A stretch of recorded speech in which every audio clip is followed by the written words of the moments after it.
So the name of chapter is dual nature of radiation of and matter. Class 12 का जो हम लोग physics पढ़ रहा था, जो हम लोग इलेक्ट्रिक करंट का ऊपर काम किया है, करंट इलेक्ट्रिसिटी का ऊपर काम किया है, मैग्नेटिज्म का ऊपर काम किया है, ये completely different types of concept जो कि dual nature of radiation of matter. तो चलो फर्स्ट हम लोग को जो पढ़ना पड़ेगा वो है कि what is the work function. एक मेटल में हम लोग जानते हैं एक मेटल में फ्री इलेक्ट्रॉन्स घूमते हैं और वो फ्री इलेक्ट्रॉन्स को मेटल से अगर तुम भगाना चाहते हो, minimum amount of energy required by an electron to just escape from the metal surface is called the work functions। मतलब एक इलेक्ट्रॉन का मिनिमम जितना अमाउंट ऑफ एनर्जी चाहिए to just escape from the metal surface is called work functions. जो क्या होता है, just metal surface से निकल जाने के लिए जितना मिनिमम अमाउंट ऑफ चाहिए एनर्जी चाहिए उसको ही हम लोग कहते हैं वर्क फंक्शन। अंडरस्टूड और not? Yes, sir. Yes, sir. So Yes, sir. सो क्या होता है कि अगर देखो एक इलेक्ट्रॉन फ्री इलेक्ट्रॉन हिसाब से है, ठीक है, उसको अगर वो देखो फ्री इलेक्ट्रॉन मेटल से निकलता तो नहीं है, तो अगर मान लो वो फ्री इलेक्ट्रॉन्स मान लो कुछ एनर्जी एक्वायर कर लिया, कहीं से एनर्जी मिला है, कैसे करके एनर्जी प्रोवाइड करेगा वो उसका बारे में हम बाद में आ रहा है। मान लो whatever the reason electron gets energy and minimum amount of जो एनर्जी मिलने से इलेक्ट्रॉन एस्केप हो जाता है मेटल सरफेस से, उसको ही हम लोग कहते हैं work function. This work functions depends on the nature of the metal. This work function depends on the nature of the metal and the condition of its surface. Work function किसका ऊपर dependent है? एक है nature of the metal and number two the condition of its surface. Surface का condition है उसका ऊपर भी डिपेंड करता है। Work function is denoted by sorry W not और फाई नॉट से हम लोग डिनोट करते हैं वर्क फंक्शन को, और it is measured in electron volt. It is measured in electron volt. Work function is measured by the electron volt.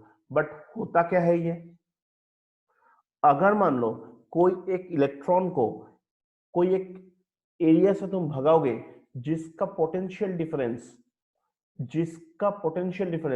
1 volt होता है, उसमें वो इलेक्ट्रॉन्स जितना काइनेटिक एनर्जी गेन करते हैं that is called 1 electron volt. मतलब kinetic energy gained by an electron when it is accelerated through a potential difference of 1 volt. 1 volt potential energy का अंदर में एक इलेक्ट्रॉन को भगाने से वो इलेक्ट्रॉन जितना amount of kinetic energy gain करता है that is called 1 electron volt. Understood?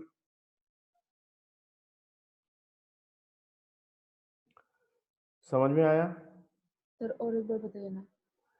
एक इलेक्ट्रॉन को 1 वोल्ट सर्कमस्टेंसेस के अंदर में अगर भगाओगे, उसका इलेक्ट्रॉन का अंदर में जितना काइनेटिक एनर्जी गेन करता है that is called 1 electron volt. तुम लोग जानते हैं कि काइनेटिक एनर्जी क्या होता है? Energy possess in a body whenever it is in the motion। Energy possess in a body when it is in the motion। जब ये मोशन में है तब उसमें जितना एनर्जी बनता है उसका अंदर में that is called kinetic energy. So एक इलेक्ट्रॉन तुम लो, वो इलेक्ट्रॉन को कोई भी ट्यूब का थ्रू भगा रहा है, कोई भी ट्यूब का अंदर से तुम भगा रहे, और जो ट्यूब का अंदर में दो एंड का पोटेंशियल डिफरेंस है 1 वोल्ट, तो वो इलेक्ट्रॉन भागने का वक्त जितना amount of kinetic energy gain करता है, that is called the 1 electron volt.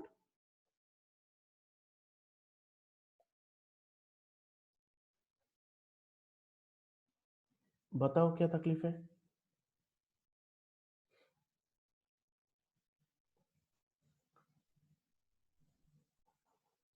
समझ में आया electron volt? Yes, sir. Yes, sir.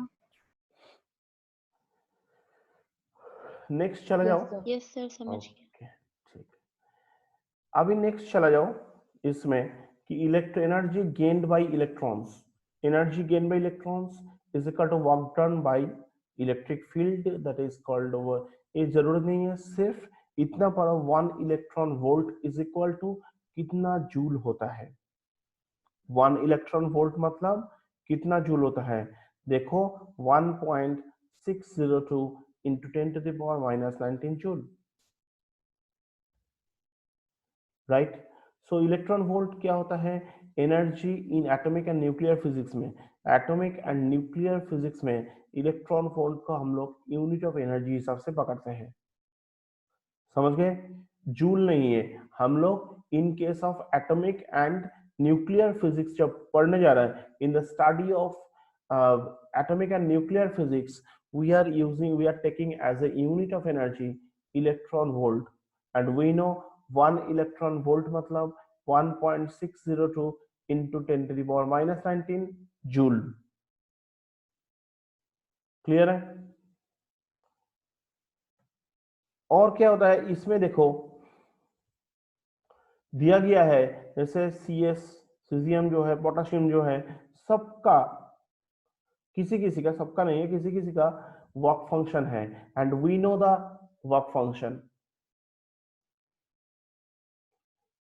मतलब वर्क फंक्शन हम लोग अगेन हम बोल सकते हैं, एक इलेक्ट्रॉन का जितना अमाउंट ऑफ मिनिमम एनर्जी चाहिए, सो दैट क्या होता है, electron just escape from the metal, metal surface से जस्ट एस्केप करने के लिए एक इलेक्ट्रॉन का अंदर में जितना अमाउंट ऑफ एनर्जी चाहिए, that amount of energy is known as work function.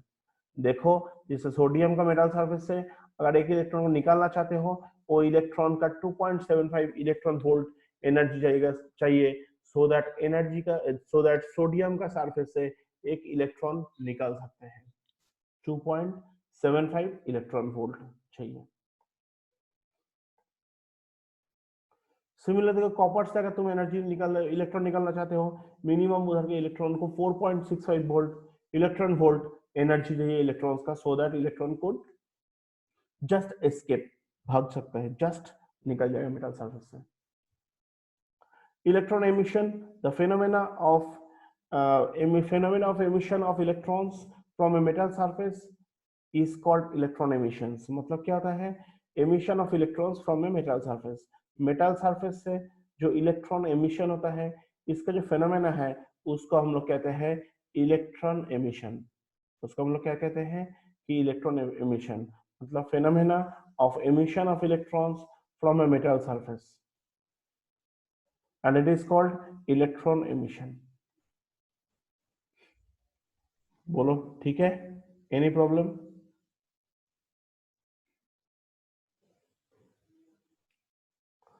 Clear everyone? Yes, sir. Yes Yes, sir. Yes sir. Yes, sir.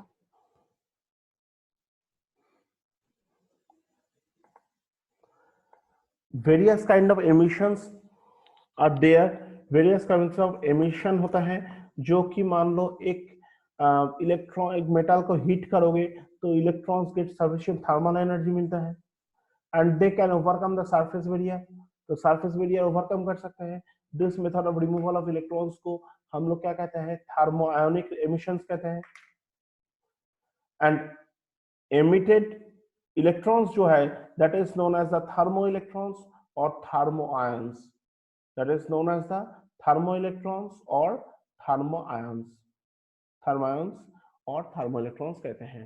जो due to heat, due to thermal energy जो निकल जाता है, एमिट करता है, that is called a thermo ionic emissions. Again field emissions और cold cathode emissions किसको कहते हैं? Very simple concept. जब मेटल सरफेस को subject to very high electric fields, कोई मेटल सरफेस में अगर very high electric fields create किया गया है इन द ऑर्डर ऑफ, देखा गया है मान लो 10 क्यूब टू मैंने पोटेंशियल डिफरेंस ऐसे क्रिएट किया गया है जो कि 10 to the power 3 to 10 to the power 8 volt per metre में कोई एक मेटल सरफेस लिया है, तो देखा है पर मीटर में 10 to the power 3 to 10 to the power 8 volt create कर दिया पोटेंशियल डिफरेंस। मतलब यदि heavy electric field then electron could emitted from it. This kind of, yeah, this is the known as the field, this is known as field or cold cathode emission. The method of electron emission is dangerous and less efficient. इस ढंग का जो electron efficient होता है it is dangerous होता है क्योंकि heavy electric field metal surface का ऊपर क्रिएट कर रहा है, और ये लेस एफिशिएंट, इसमें इलेक्ट्रॉन्स इतना अच्छा से निकलता भी नहीं है, बट ये प्रोसेस भी बहुत डेंजरस है। क्लियर है तुम लोग? कोल्ड कैथोड एमिशन ये होता है अगर कोई मेटल सरफेस में हाई पोटेंशियल डिफरेंस क्रिएट किया गया है पर मीटर में, हर एक मीटर में हाई पोटेंशियल डिफरेंस क्रिएट किया गया है, हेवी इलेक्ट्रिक फील्ड, मतलब क्या होता है कि हाई पोटेंशियल डिफरेंस, तो उसमें क्या हो जाता है, उसका वोल्ट कितना हो जाता है 10 cube to 10 to the power 8 volt, volt create हो जाता है, पोटेंशियल डिफरेंस क्रिएट हो जाता है 10 cube to 10 to the power 8 volt हर एक मीटर में। It is definitely it is heavy, 10 की मतलब 1000 वोल्ट से 10 टू द पावर 8 मतलब 1 करोड़, 1 करोड़ वोल्टेज, मतलब it is not a matter of joke. So इतना वोल्टेज अगर क्रिएट किया गया है सो उसमें electron gets energy and electron emission शुरू हो जाएगा। अगर कोई सरफेस में पर मीटर में heavy amount of volt create किया गया है, in that case heavy amount of energy मिल गया इलेक्ट्रॉन्स, सो इलेक्ट्रॉन्स उसमें एमिशन शुरू हो जाता है। This kind of emission is known as cold cathode emission. This kind of emission could say cold cathode emission. Understand? Yes, sir.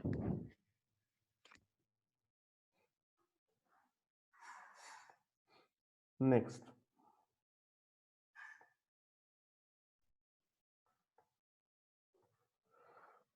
Photoelectric emission.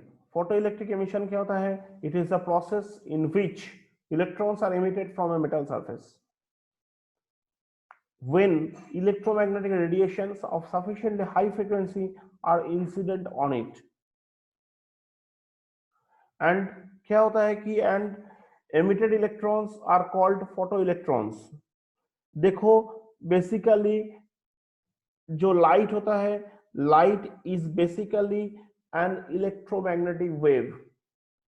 Light is an electromagnetic wave. तो इसमें direct light नहीं बोला है, बोला है electromagnetic radiation से हो गया। Various kind of electromagnetic wave radiation हो ही सकता है, there are various kinds of electromagnetic wave होता है।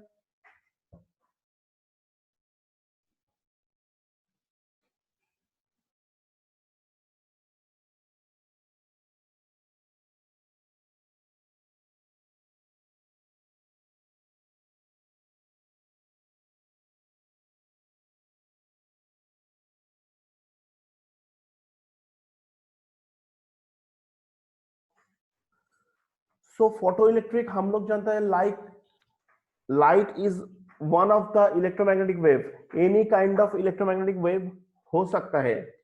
तो हम लोग इसमें क्या करते हैं, लाइट को ही डालते हैं, कोई मेटल सरफेस में अगर हाई फ्रीक्वेंसी इलेक्ट्रोमैग्नेटिक रेडिएशन हो जाएगा, हाई फ्रीक्वेंसी लाइट अगर कोई मेटल सरफेस के ऊपर गिराओगे तो उसमें इलेक्ट्रॉन्स एमिट हो सकता है।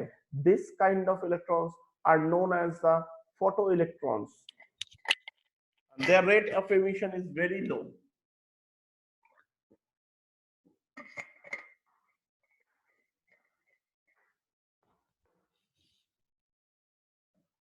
समझ में आ रहा है?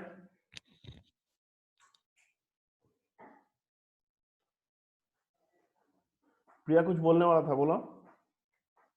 सर यस सर बोल रहा था। ओके, बाकी लोग का कुछ समझ में आ रहा है? Yes sir. Yes sir. Yes sir, समझ रहे। नेक्स्ट पार्ट क्या होता है? Secondary emission. बहुत अच्छे से सुनो, मैं तुम लोग का आज एक होमवर्क देगा, ठीक है? सो होमवर्क आज रात का अंदर ही सबमिट करना पड़ेगा, तो मैं बताऊंगा सेकेंडरी एमिशन क्या, तो इसीलिए बोल रहा है बहुत अच्छा सुनो, मैं इसका ऊपर ही होमवर्क दूंगा तुम लोग को। मैंने आज जो चैप्टर में पढ़ा रहा है वो चैप्टर के ऊपर ही मैं होमवर्क देने जा रहा है, तो इसलिए हर एक टॉपिक को बहुत अच्छे से सुनो।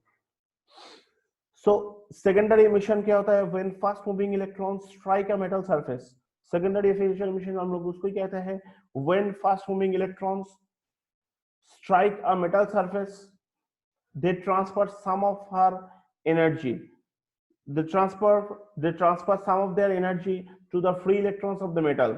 मतलब फास्ट मूविंग इलेक्ट्रॉन्स आके मेटल सरफेस में हिट कर रहे हैं, और तो हिट करने की वजह से क्या होता है, ये जो फास्ट मूविंग इलेक्ट्रॉन्स है इसका अंदर में हेवी अमाउंट ऑफ एनर्जी है, और वो रिलीज कर रहा है जो मेटल सरफेस का जो फ्री इलेक्ट्रॉन्स है, वो रिलीज कर रहा है मेटल सरफेस का जो फ्री इलेक्ट्रॉन्स है उसका ऊपर रिलीज कर दिया।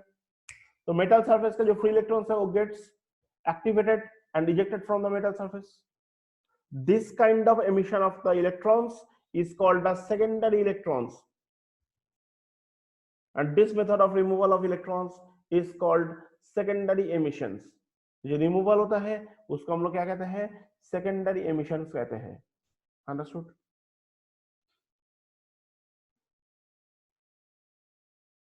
Any problem to anybody please? Sir एक बार और बोलिए ना। क्या होता है, कोई भी एक मेटल सरफेस है, मेटल सरफेस का ऊपर मान लो इलेक्ट्रॉन्स, फास्ट मूविंग इलेक्ट्रॉन्स आके हिट कर रहा है मेटल सरफेस का ऊपर। मेटल सरफेस का ऊपर कोई बाहर से इलेक्ट्रॉन, फास्ट मूविंग इलेक्ट्रॉन्स आके हिट कर रहा है मेटल सरफेस का ऊपर। सो मेटल सरफेस में जो फ्री इलेक्ट्रॉन्स रहते हैं वो क्या था, इजेक्ट हो जाता है मेटल सरफेस से, क्योंकि जो फास्ट मूविंग इलेक्ट्रॉन्स है उसका अंदर में heavy amount of kinetic energy है, वो आके रिलीज कर दिया मेटल सरफेस में जो फ्री इलेक्ट्रॉन्स है। तो मेटल सरफेस में जो फ्री इलेक्ट्रॉन्स है it gains the kinetic energy and escape from the metal. This kind of emission is called as secondary emissions, right? Yes sir.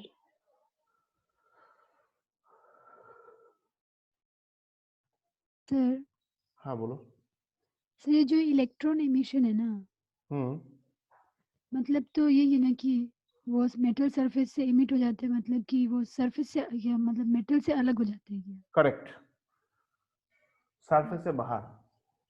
Yes sir.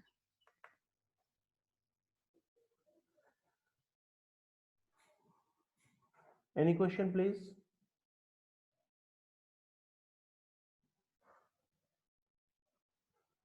चलो next हम लोग जो पढ़ेगा photo electric effect. When light of a suitable frequency illuminates a metal surface, when light of a suitable frequency illuminate a metal surface, electrons are emitted from the metal surface.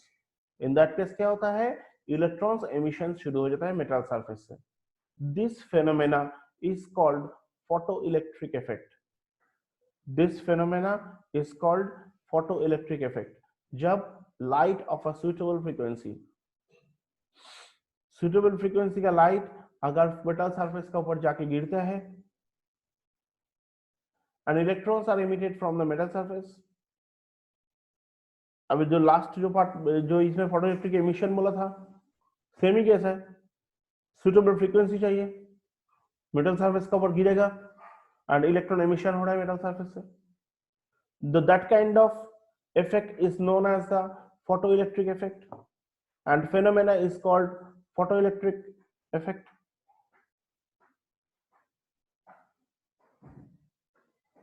Any problem? No, sir. No sir. Next हम लोग हर्ज observations को पढ़ेगा।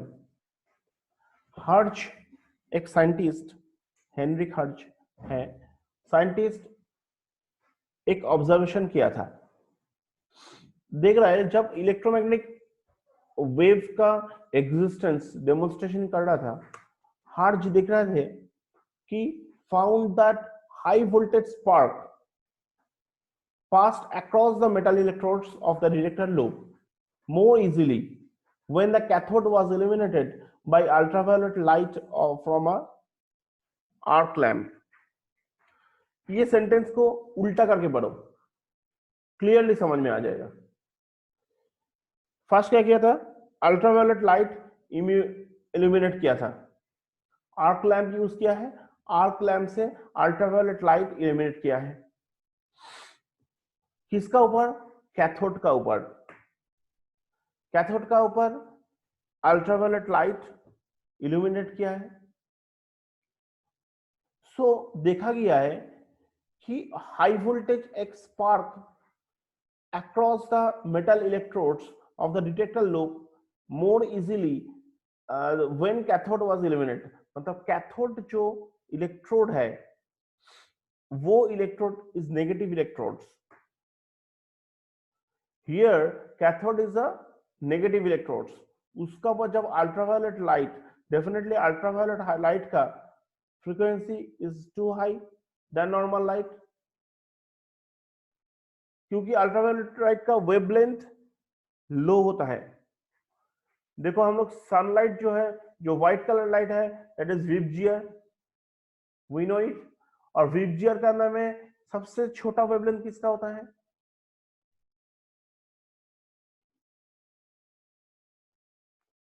भूल गया, क्या बोले?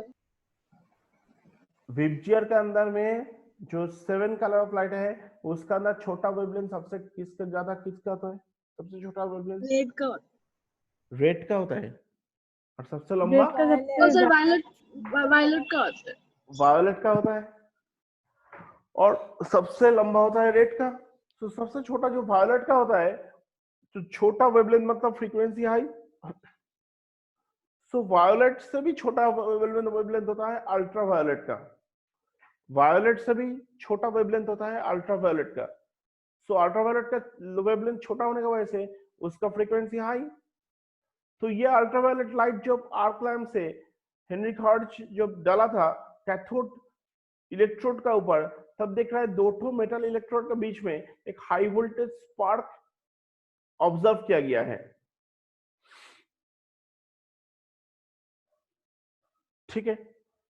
And ultraviolet light falling on the metal surface cause the emission of negatively charged particles, which are now known to be electrons, into the surrounding space, hence enhanced the high voltage sparks. मतलब cathode में जब तुम, cathode is a negative electrode, उसमें electrons का भर्ती है, बहुत सारे इलेक्ट्रॉन्स उसमें रहते हैं, जब उसमें सॉरी जब उसमें अल्ट्रावायलेट रे डालोगे तो उसमें फ्री इलेक्ट्रॉन्स काफी है, निकल जाते हैं heavy amount of electrons heavy amount निकल जाते हैं। उस समय तो पता नहीं था ये इलेक्ट्रॉन्स है बोल के, तो ऑब्जर्व किया था कि दोनों मेटल इलेक्ट्रोड का बीच में एक हाई वोल्टेज स्पार्क ऑब्जर्व किया था, and now known to be the electrons. तो अल्ट्रावायलेट रे, कैथोड रे का जो मेटल सरफेस है, कैथोड का जो मेटल सरफेस है उसका ऊपर गिरने के बाद जो एमिशन हुआ था, इतना तक उस समय ऑब्जर्व किया गया था, it is basically negatively charge particles, definitely it will be. तो कैथोड से रे पे तुम हाई फ्रीक्वेंसी लाइट इल्यूमिनेट कर रहा है, अल्ट्रावायलेट लाइट इल्यूमिनेट कर रहा है, तो क्या निकलेगा, क्या चार्ज पार्टिकल्स निकलेगा, तो cathode itself a negative electrode, cathode itself a negative electrode, so that's why उसमें negative charge particles निकलेगा, और this negative charge particles currently known as the electrons, and that is the Hertz observations. Next part हम लोग जाते हैं. Any doubt please? ये hertz observation को एक बार और बताइए ना.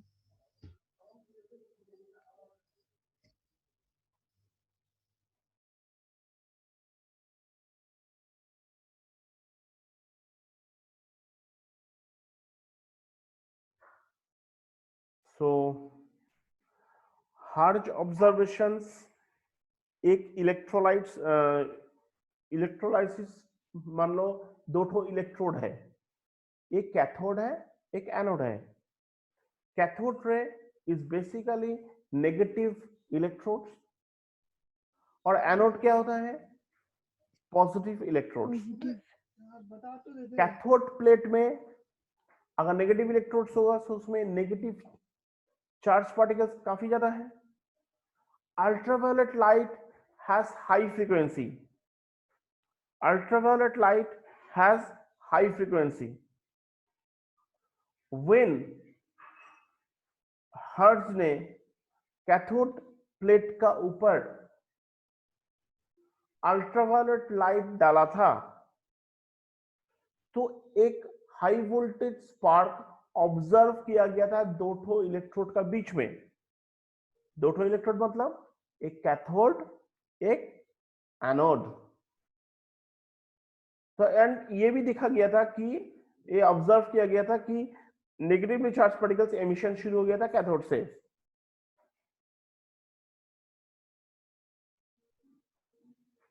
From the plate to the surrounding space,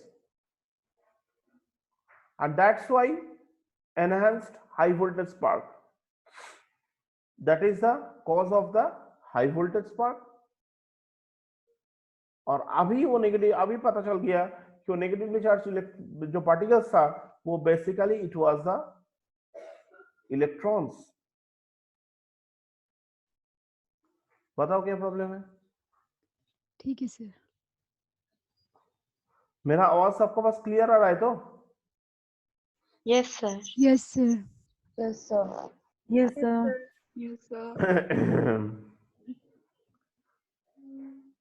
ये हार्ट्ज ऑब्जर्वेशन को आज रात का अंदर में, आज शाम का अंदर, इवनिंग में अंदर में हिंदी में तुम क्या समझते हो वॉइस रिकॉर्डिंग करके मुझे भेजोगे सेपरेटली.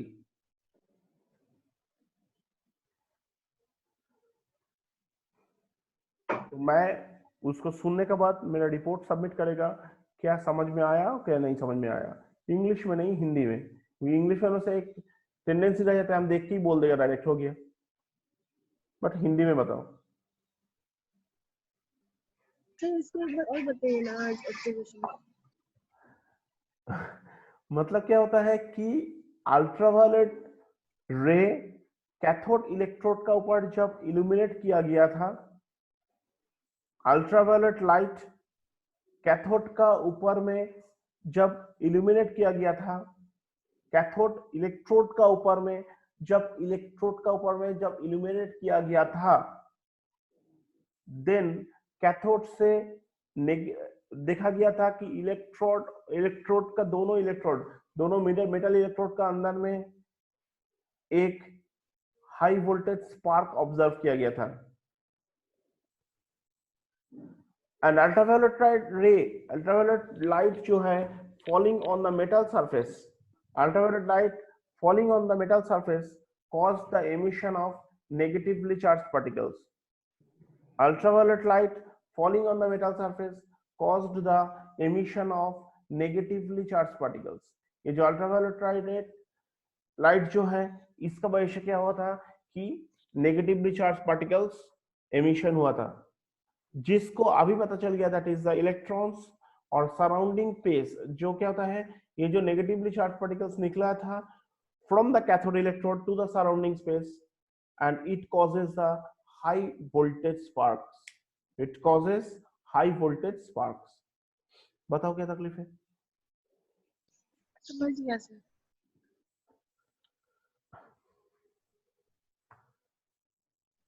हेल्वक्स and Lenard's observations.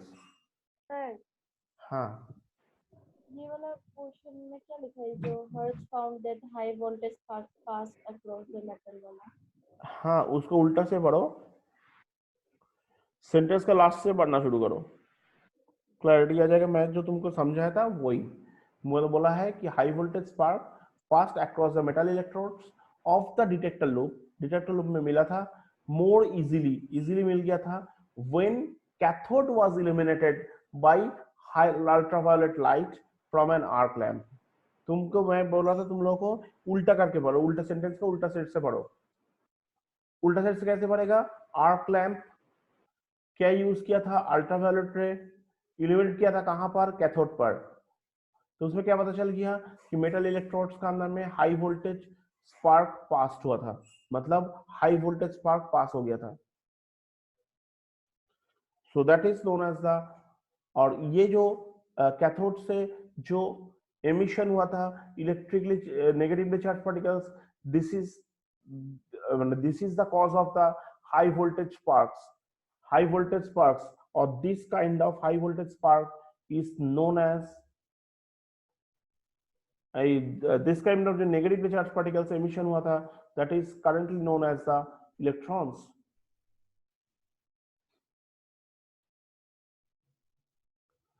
तो ये सेंटेंस जो है, ये सेंटेंस को पीछे से पढ़ना पड़ता है।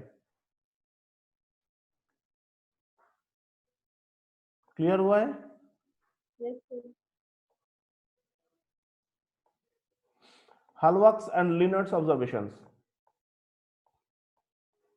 हर एक टॉपिक को बहुत ही अच्छे से सुनो, क्योंकि समझने का बहुत कुछ है, छोटा छोटा चैप्टर है, 2-3 मार्क्स का क्वेश्चन इधर से गेन हो जाता है। तो मैं ऐसा भी हो सकता है क्लास का बाद में भी मैं बोल सकती कि ये टॉपिक का भी वॉइस रिकॉर्डिंग करके भेजो, तुम्हें समझ के बोलना है।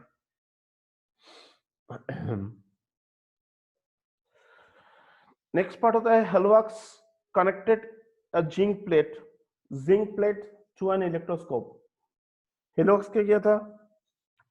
हेलवक्स एंड हम लोग जो पढ़ने जा रहे हैं हेलवक्स एंड लिनर्ट्स ऑब्जर्वेशंस। हेलवक्स क्या किया था? Connected a zinc plate into an electroscope. एक इलेक्ट्रोस्कोप के साथ एक जिंक प्लेट को कनेक्ट किया था। He observed zinc plate become uncharged.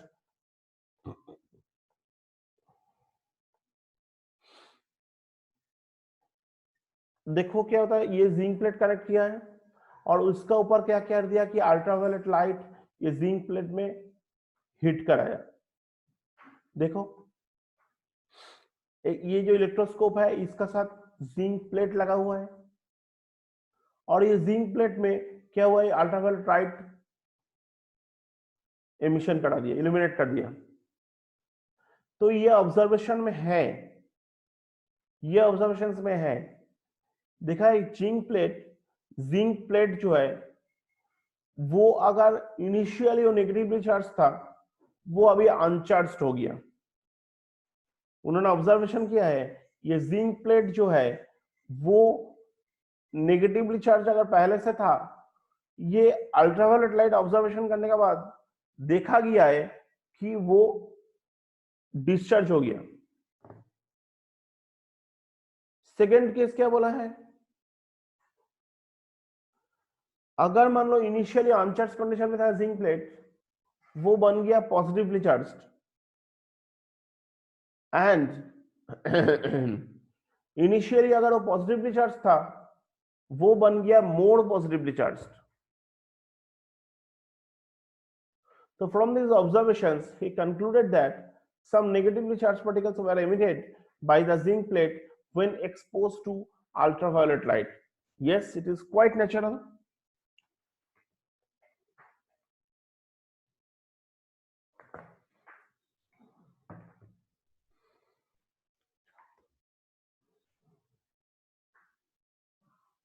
It's quite natural कि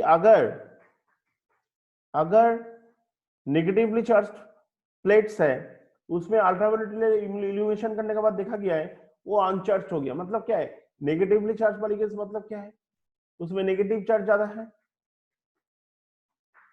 और नेगेटिव चार्ज ज्यादा है मतलब इलेक्ट्रॉन्स ज्यादा है। जब तुम यूवी रेडिएशन कर रहे हो उसका ऊपर क्या होगा, वो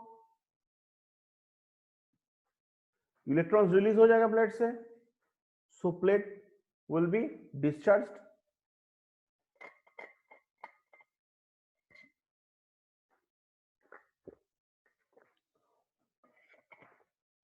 बताओ समझ में आया कि नहीं? हमको ना इसका सेकंड पॉइंट समझ में नहीं आया, पॉजिटिवली चार्ज इनिशियली अनचार्ज। मैं सेकंड वाला को मैं एक्सप्लेन किया नहीं है अभी तक ना, फर्स्ट वाला एक्सप्लेन क्लियर है। फर्स्ट पॉइंट जो है इनिशियली नेगेटिवली चार्ज था, मतलब क्या है वो, मतलब उसमें नंबर ऑफ इलेक्ट्रॉन ज्यादा था इसीलिए नेगेटिवली चार्ज, तो वो हो गया अनचार्ज। मतलब क्या, इलेक्ट्रॉन्स निकल गया, extra amount of electrons, so number of electron number of proton equal हो गया, दैट इज व्हाई अनचार्ज हो गया। First point clear everyone? Yes sir. Yes sir. Second point बोल रहा है अगर इनिशियली अनचार्ज था, अनचार्ज होना मतलब क्या, number of electrons number of protons equal ही है, number of electrons number of protons equal है। अभी तुम अगर यूवी रेडिएशन करेगा तो क्या निकलेगा, इलेक्ट्रॉन तो क्या चार्ज हो जाएगा plate, positive. Simple. Clear everyone? Sir वापस बोलिए ना, कौन सा बोलो? Second point. सेकंड पॉइंट क्या कर रहा है बताओ, प्लेट क्या था, नेगेटिवली चार्ज्ड, ओ पढ़ो अच्छे से, अनचार्ज्ड, स्क्रीन को नहीं दिखाई अनचार्ज्ड दे था, रहा है, अनचार्ज्ड था सर। अनचार्ज था। तो मैं क्या किया, यूवी रेडिएशन किया है, यस सर। सो क्या हो गया अभी, पॉजिटिवली चार्ज्ड। पॉजिटिव चार्ज क्यों होता है,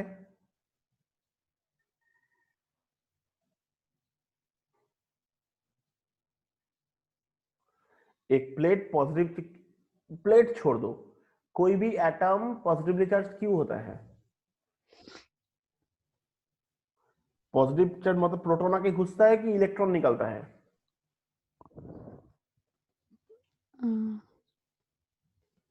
प्रोटॉन घुसते हैं। वाओ, क्लास 12 का बच्चा बोलता है प्रोटॉन घुस रहा है।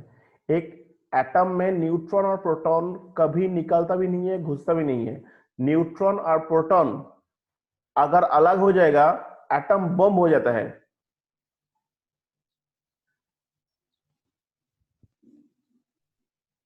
राइट? ये तो क्लास 9 का कॉन्सेप्ट है। जैसे सोडियम, उसमें एटॉमिक नंबर क्या है 11, मतलब उसमें नंबर ऑफ इलेक्ट्रॉन्स कितना है 11, नंबर ऑफ प्रोटॉन्स कितना है 11। तो जब वो पॉजिटिवली चार्ज होता है क्या होता है, प्रोटॉन घुसता है, इलेक्ट्रॉन निकल जाता है। सो नंबर ऑफ प्रोटॉन्स 11 है, नंबर ऑफ इलेक्ट्रॉन्स 11 है, सो एक इलेक्ट्रॉन अगर निकल गया, नंबर ऑफ प्रोटॉन्स कितना हो गया, नंबर ऑफ प्रोटॉन्स कितना हो गया 11, नंबर ऑफ इलेक्ट्रॉन्स कितना हो गया 10, मतलब कितना ज्यादा हो गया 1। यस, मतलब पॉजिटिवली चार्ज हो गया ना। Yes sir. Na+ हम लोग क्यों लिखते हैं, क्योंकि उसमें एक इलेक्ट्रॉन निकल जाता है बोल के।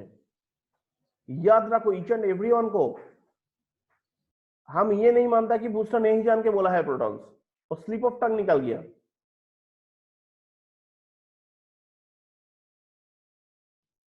और तुम लोग एवरीवन जानता भी है ये कि न्यूट्रॉन और प्रोटॉन कभी निकलता घुसता नहीं है, वो न्यूक्लियस में रहता है। जब न्यूट्रॉन प्रोटॉन अलग हो जाता है ना, एटम बम हो जाता है वो।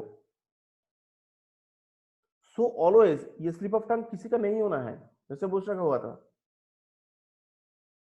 कि ऑलवेज इलेक्ट्रॉन्स निकलता है और इलेक्ट्रॉन्स घुसता है, राइट? yes sir. एटम से जब इलेक्ट्रॉन्स निकल जाता है, मतलब नेगेटिवली चार्ज अगर निकल गया तो एटम क्या हो जाएगा? It's positively charge. सिंपल बात है।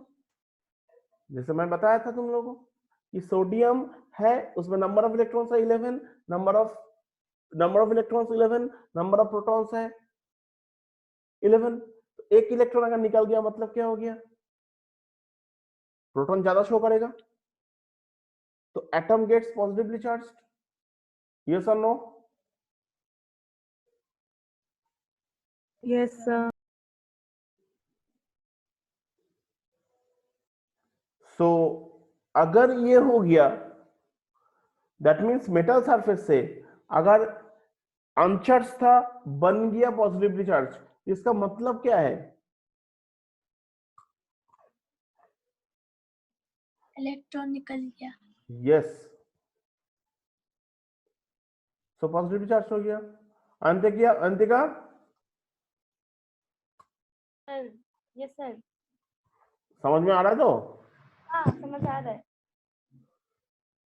अच्छा, नेक्स्ट सर बताओ। हाँ बताओ। सर वो अनचार्ज है ना इनिशियली, तो उसमें नंबर ऑफ इलेक्ट्रॉन्स इलेक्ट्रॉन्स, कैसे? नंबर सुनो, अनचार्ज मतलब क्या है? Number of electrons is equal to number of protons.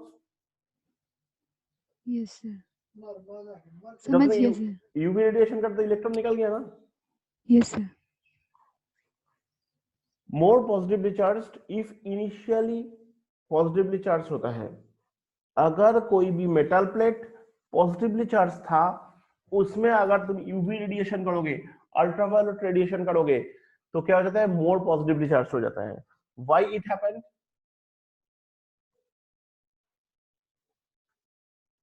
Could anyone explain please? क्या बोला सर? इलेक्ट्रॉन निकल गया। मतलब एक प्लेट लिया था, उसमें पॉजिटिवली चार्ज था ही ऑलरेडी, मतलब नंबर ऑफ प्रोटॉन ज्यादा था ही। यूवी रेडिएशन की वजह से क्या हो गया? वो और भी, मतलब दो नंबर ऑफ प्रोटॉन्स अगर ज्यादा है, दो पॉजिटिव चार्ज ज्यादा है, तुम देखा यूवी रेडिएशन के बाद देखा है कि 4 पॉजिटिव चार्ज ज्यादा हो गया। क्योंकि और भी इलेक्ट्रॉन निकल गया था और positive. Correct. Antika got my point? Yes sir. So ये हो गया बात। तो इसलिए इलेक्ट्रॉन निकल गया बोल के और भी पॉजिटिवली चार्ज हो गया। From these observations, it concluded that some negatively charged particles were emitted by the zinc plate when exposed to the UV light. When exposed to the UV light, so that is called UV light। मतलब UV light exposed हुआ है, इसमें ऊपर वाला बात बोल रहे हैं हम, हेलवाक UV लाइट है, ये एमिट हो गया, फोटो इलेक्ट्रॉन्स निकल रहे हैं। दैट मीन्स यूवी लाइट मतलब फोटो इलेक्ट्रॉन्स, एक फोटो निकल रहा है, फोटो मतलब light, UV light is also light ना, having high frequency. Clear? This is called the Hallwachs observations. Next part, उसका बाद अल्ट्रावायलेट लाइट क्या किया था? लेनार्ड क्या किया था? देखो, a few years later, Leonard observed that when ultraviolet radiation are allowed to fall on emitter plate of an evacuated glass tube enclosing two electrodes, a current flows in the circuit। मतलब क्या है? ये मान लो एक evacuated glass tube, evacuated मतलब क्या है? Evacuated मतलब क्या है?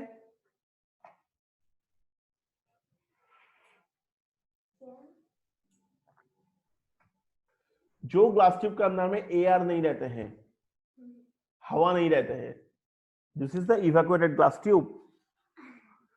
सो लेनार्ड क्या किया था? यूवी रेडिएशन अलाउ किया था उसका अंदर में एक emitter to fall on the emitter plate. कोई एक एमिटर प्लेट में किया है, this is the emitter plate. Of an evacuated glass tube. ये ग्लास ट्यूब है, इवैक्यूएटेड है ये, एनक्लोजिंग 2 इलेक्ट्रोड्स, इसका अंदर में 2 इलेक्ट्रोड है। अभी देखा गया कि अल्ट्रावायलेट रेडिएशन जब ये जब डाला था, जब अल्ट्रावायलेट रेडिएशन का अलाउ किया था through an evacuated glass tube के अंदर में, एमिटर में, मतलब ये कैथोड में जब डाला था, ये ऑब्जर्व किया गया है कि उसमें करंट फ्लो हो रहा है।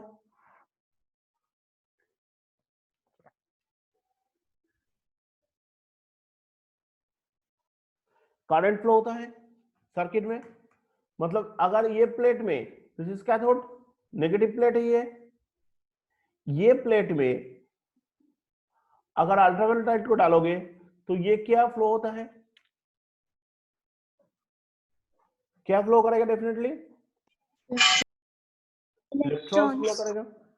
अगर इलेक्ट्रॉन फ्लो करेगा मतलब क्या होगा, तो अपोजिट साइड से क्या होता है, इलेक्ट्रॉन का जो डायरेक्शन है, उसका अपोजिट डायरेक्शन क्या होता है, करंट फ्लो होता है।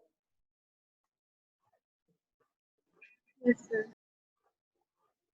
तो वही बोल रहा है, जो इवैक्यूएटेड ग्लास ट्यूब है उसका अंदर पे, जो इवैक्यूएटेड ग्लास ट्यूब है उसका अंदर पे अगर अल्ट्रावायलेट लाइट एमिटर प्लेट के ऊपर डालेगा, मतलब कैथोड प्लेट डालेगा, तो उससे करंट फ्लो होता है। और करंट फ्लो होना मतलब क्या होगा, इधर एमीटर लगा हुआ है, एमीटर से पता चल रहा है yes current is flowing, current is flowing, मतलब इलेक्ट्रॉन फ्लो हो रहा है, मतलब ऑपोजिट डायरेक्शन में करंट फ्लो होगा।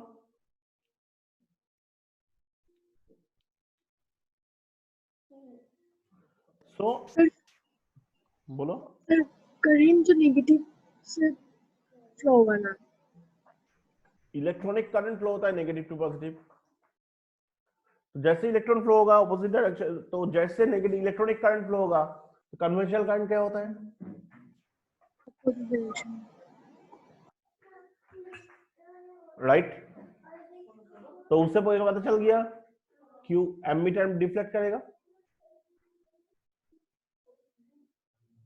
Isn't it? सर हम नहीं समझा आप क्या बोल रहे हैं। मान लो दिस इज ग्लास ट्यूब, ठीक है, इससे अल्ट्रावायलेट रे इसमें फॉल हो रहा है, अल्ट्रावायलेट रे फॉल हो रहा है, तो यूवी रेडिएशन कैथोड रे का ऊपर, कैथोड प्लेट का ऊपर होने से क्या निकलेगा, उससे इलेक्ट्रॉन निकलेगा। इलेक्ट्रॉन निकालना मतलब क्या होगा, इलेक्ट्रॉनिक करंट फ्लो हो रहा है, हाँ।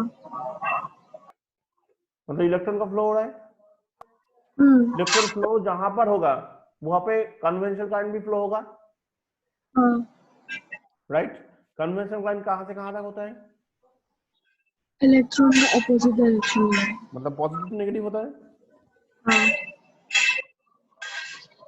पॉजिटिव टू नेगेटिव हो रहा है। सर तो पर यहाँ पर इलेक्ट्रॉन तो नेगेटिव टू पॉजिटिव गया है, तो ये करंट भी पॉजिटिव टू होगा ही, जब भी इलेक्ट्रॉन नेगेटिव टू पॉजिटिव करोगे, साथ साथ positive to negative current flow होना शुरू हो जाएगा। पर दोनों का डायरेक्शन एक नहीं हो जाएगा, सॉरी, दोनों का डायरेक्शन एक नहीं हो जाएगा। कैसे होगा? इलेक्ट्रॉन्स देखो, तुम्हारा जो पिक्चर है जो सामने दिखाई रहा है उसमें कैथोड टू एनोड हो रहा है। हाँ sir. Cathode is negative plate, negative plate to anode जा रहा है, पॉजिटिव जा रहा है। हाँ। तो करंट डायरेक्शन क्या होता है, opposite to the direction of electrons, so anode to cathode होगा। हाँ सर, मतलब करंट तो एनोड से कैथोड जाएगा ना। Yes definitely. हाँ सर, वही पूछ रहा था। ठीक है, हाँ सर। सो ये जो हो रहा है ये कब तक चलेगा करंट, कब तक एमीटर डिफ्लेक्ट करेगा, जब तक यूवी रेडिएशन फॉल कराओगे। जैसे तुम यूवी रेडिएशन को फॉल स्टॉप कर दिया, फॉल करना, सर करंट भी फ्लो नहीं होगा। एंड दिस वाज, देखो this was, these observations again indicate the ultraviolet radiation incident on the emitter plate C eject out same negatively charged particles from it these particles are attracted by the collector plate, that is anode. Setting up the current through the evacuated glass tube after discovery of electrons, J.J. Thomson, it was established that these particles are indeed electrons, were called photoelectrons.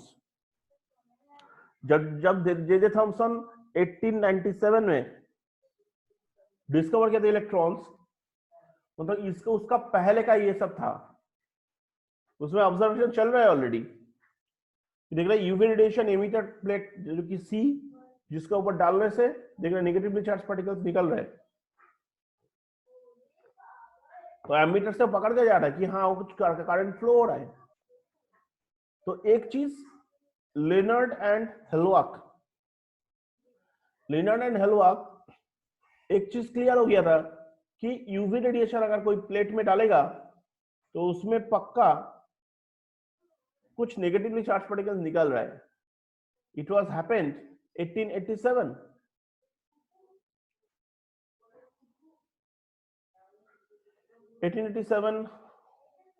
में क्या किया था, ये कहीं देखा था मैं, हाँ 1887 ऐसा कुछ था।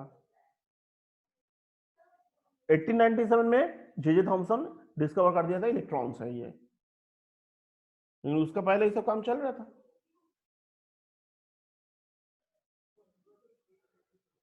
So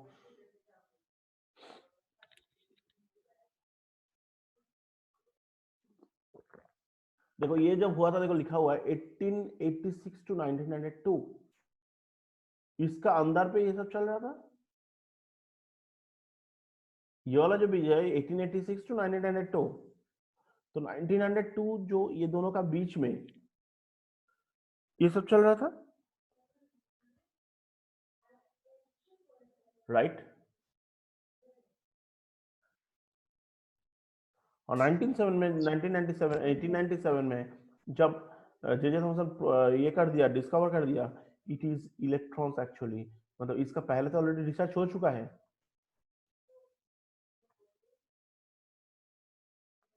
here is the matter. बोलो क्या तकलीफ हो रहा है तुम लोगों का?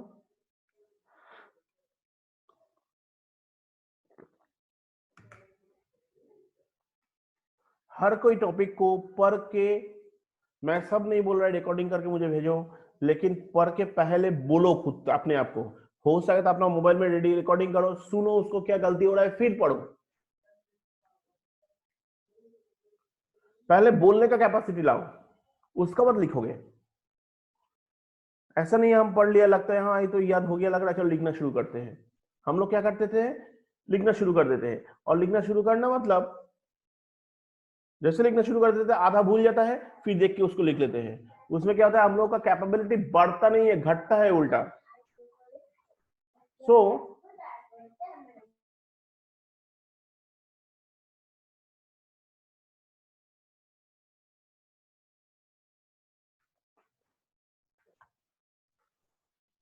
सो क्या हो जाता है, अगर तुम लोग बोलने का कैपेबिलिटी नहीं होगा तुम लिखने नहीं सकोगे, और जो लिखेगा एकदम कचरा लिखेगा। तो इसीलिए मैं कोई कोई एक दो टॉपिक अभी से बोलना शुरू करेगा कि तुम लोग ये टॉपिक को मुझे बोल के रिकॉर्डिंग करके भेजो, लेकिन सारे तो पॉसिबल नहीं है। सबके लिए अगर सारे टॉपिक बोल तुम लोग भेजेगा तो हम गया। तो मैं एक दो टॉपिक बोल रहा है मुझे भेजो, बाकी topic rest of the topic को तुम कैसे करके पढ़ोगे? रेस्ट ऑफ द टॉपिक को जो बोलेगा उसको मोबाइल पे रिकॉर्डिंग करो, राइट।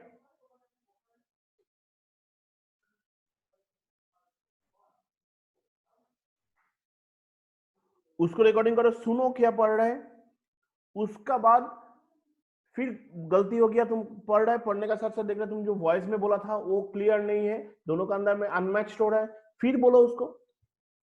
पहले बोलने का कैपेबिलिटी रखो, तैयार करो, उसका बाद लिखो। जब बोलना हाँ इट इज करेक्ट नाउ लिखो,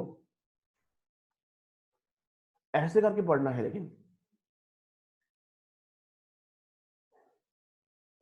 ठीक है, क्योंकि हर समय तुम्हारा सामने कोई नहीं बैठेगा। तुम लोग घर में किसी को पकड़ा है, बोलो तो हम जो बोल रहे हैं देखो उसका मिला के देखो, सबके लिए तो टाइम नहीं होता है ना, तो उससे बेटर है मोबाइल भरोसा, मोबाइल का रिकॉर्डिंग ऑन करो, रिकॉर्ड याद करके उस कॉन्सेप्ट को हिंदी में बोलो, उसका जब तुम लिखने जाएगा तो पूरा कॉन्सेप्ट तुम्हारा हिंदी में दिमाग में है, लिख दो इंग्लिश में, और इंग्लिश में लिखने का वक्त थोड़ा बहुत वर्ड को याद रखो, तो ये वर्ड को लिखने से अच्छा रखो, बस लिख दो, तुम देखो तुम्हारा मार्क्स कहां से कहां तक चला जाएगा। हम लोग कहते हैं कि पढ़ो उसके बाद उसको लिखो याद करके, अरे याद करके फर्स्ट हमको बोलना पड़ेगा, वो चीज स्किप हो जाता है। और हम लोग हो सकता है कि बोल सकते कि अरे तो इसमें तो बहुत समय लग जाएगा, लगेगा, increase your study time.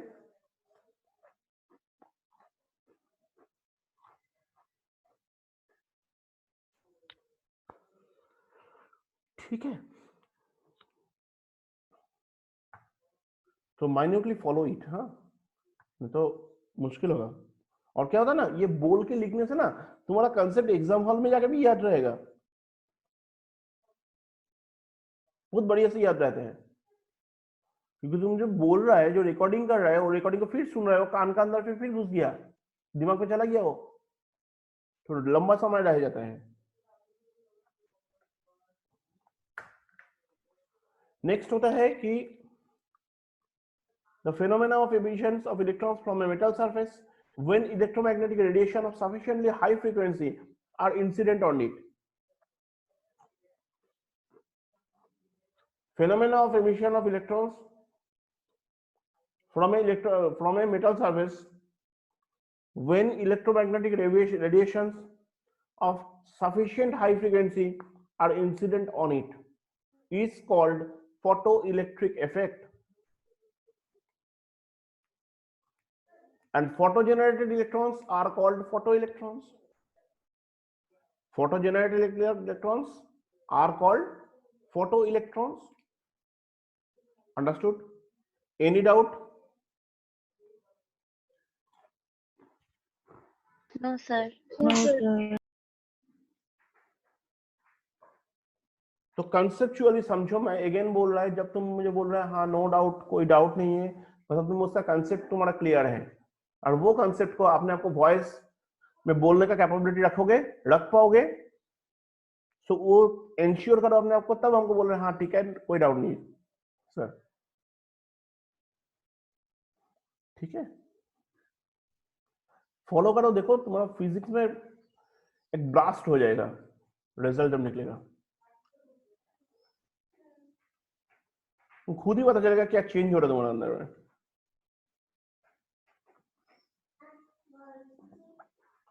Experimental study on the photo electric effect, बहुत बढ़िया वाला एक स्टडी लेके हम लोग काम करेगा। देखो क्या हो रहा है, ये सर्किट देखो, आई थिंक तुम लोगों का सबका सामने किताब है,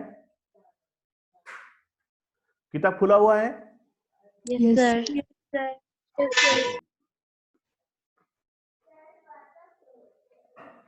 सो क्या होता है इसमें, देखो फर्स्ट ऑफ ऑल एक इवैक्यूएटेड ग्लास ट्यूब लिया है,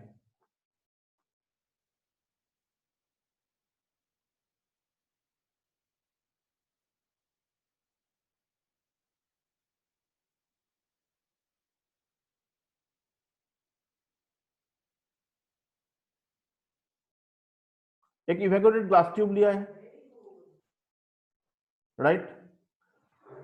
ग्लास ट्यूब लेने के बाद क्या बोल रहा है, ग्लास और क्वार्ट्ज ट्यूब लिया है,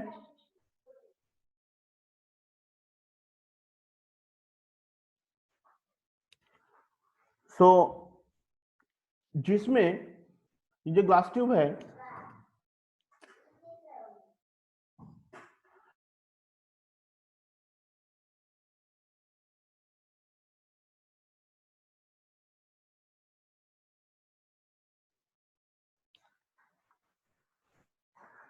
सो इसमें जिसका अंदर में फोटोसेंसिटिव प्लेट रखा हुआ है, फोटोसेंसिटिव प्लेट मतलब दिस इज ग्लास और क्वार्ट्ज ट्यूब लिया है, विच इज इवैक्यूएटेड। इवैक्यूएटेड मतलब क्या होता है? जिसमें उसका अंदर क्या, बोलो बोलो। जिसमें हवा नहीं होते। Very good. सो इसमें क्या होता है, फोटोसेंसिटिव प्लेट लेते हैं हम लोग एज ए एमिटर, जिसको सी ए जो दिख रहा है तुम्हें, सी। अनदर मेटा प्लेट उसमें ए है, बहुत ही अच्छे से समझो। सर हाँ बोलो। सर 1 मिनट रुकिए ना।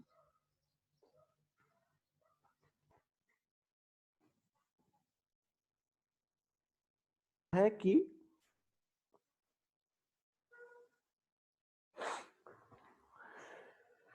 क्या होता है कि फर्स्ट हम लोग एक ग्लास ट्यूब लेते हैं और क्वार्ट्ज, ग्लास और क्वार्ट्ज ट्यूब जो इवैक्यूएटेड है वो लेते हैं। बहुत अच्छे से कंसेप्ट को समझो। हाँ, मैं बार बार एक ही बात बोल के तुम लोग का हम पकड़ा है कि कंसेप्ट तुम समझ के खुद बोलने का कैपेबिलिटी है तुम्हारे अंदर, इस लेवल का कंसेप्ट लेके जाओ। हम बोल दिया, तुम लोग सुन लिया, उसके बाद सो गया नहीं, कंसेप्ट को दिमाग का अंदर घुसाओ। सो क्या हो जाता है, देखो ये वाला जो पार्ट है इसमें हम लोग एक अरेंजमेंट किया है जिसमें ग्लास और क्वार्ट्ज ट्यूब लिया, which encloses a photosensitive plate, that is C। जो C प्लेट लिया है that is the photosensitive plate। Diagram दिखाई दे रहा है तुम्हें? तो देखो, हाँ सॉरी कुछ बोल रहा था कोई? नहीं सर, गलती से हो गया। अच्छा अच्छा ठीक है। तो इसमें क्या हो गया कि फोटोसेंसिटिव प्लेट C हो गया। अनदर मेटल प्लेट है तुम्हारा A। एक है फोटोसेंसिटिव प्लेट,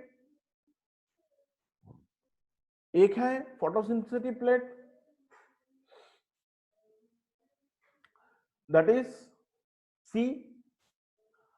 दूसरा प्लेट जो है दैट इज ए होता है, दैट इज कलेक्टर और दैट इज एमिटर। ये कलेक्ट करता है इलेक्ट्रॉन्स को और ये क्या करता है, इलेक्ट्रॉन्स को एमिट करता है।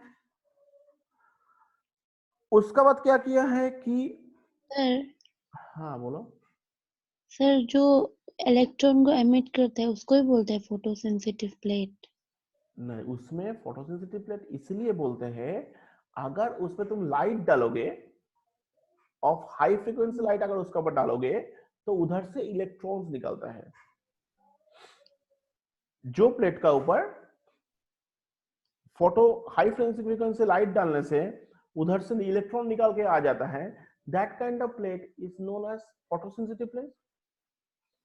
जी सर। ये देखा था जो अभी तो डिजिटल कैमरा हो गया, पुराना जमाने का जो कैमरा था जिसमें फिल्म भरना पड़ता था, ऐसा वाला कैमरा देखा है? या फिर उसमें फिल्म भरने का ये देखा है तुम लोग? रील बनने वाला। हाँ हाँ, रील बनने वाला। राइट राइट, रील भरने वाला। Yes sir. हाँ बोलो। 1 मिनट हमारे यहाँ मेरा दरवाजा लॉक है और पापा आए हैं। ठीक है, होगा होगा होगा होगा।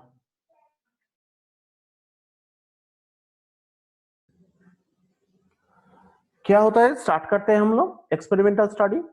जो मैं बोल रहा है सी, दैट इज फोटोसिंथेटिक प्लेट, जिसमें क्या होता है, ये विंडो है, क्वार्ट्ज विंडो है, इसका थ्रू क्या होता है, लाइट घुसता है ऑफ हाई फ्रीक्वेंसी, लाइट घुसता है, मान लो यूवी लाइट, और ये विंडो थ्रू, ये क्वार्ट्ज विंडो जो है इसका थ्रू लाइट घुस के, यूवी लाइट घुस के ये एमिटर का ऊपर गिर रहा है, that can be treated, that can be regarded as cathode and collected by a plate A, and it is collected by a plate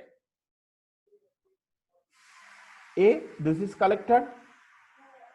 so क्या होता है कि देखो, तो A को कहता है एनोड और C को कहते हैं कैथोड। अभी 2 इलेक्ट्रोड जो है are connected to a high tension battery, what is that is the HTB। ध्यान रखो ये HTB के बारे में हम लोग पहले भी, इसका बाद भी HTB के बारे में पढ़ेगा। ये वाला जो पार्ट है ये कैथोड से ये कनेक्ट किया है, इधर एक पोटेंशियल डिवाइडर यूज होता है और इधर से क्या होता है, ये एमीटर लगा देते हैं पोटेंशियल डिवाइडर में और ये वाला जो पार्ट है इधर से कनेक्ट करता है HTB, that is called the high tension battery use होता है। हाई टेंशन बैटरी मतलब इसमें हाई वोल्टेज बैटरी रहते हैं। पोटेंशियल डिवाइडर मैं बता दिया, potential divider arrangement and a micro ammeter.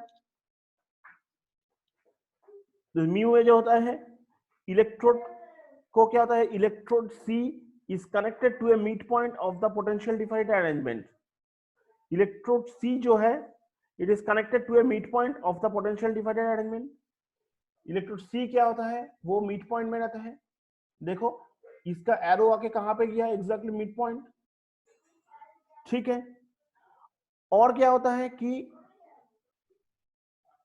Electrode A can be given a positive or negative potential with respect to C का वजह से C का रेस्पेक्ट में A जो है it can be given positive और नेगेटिव पोटेंशियल।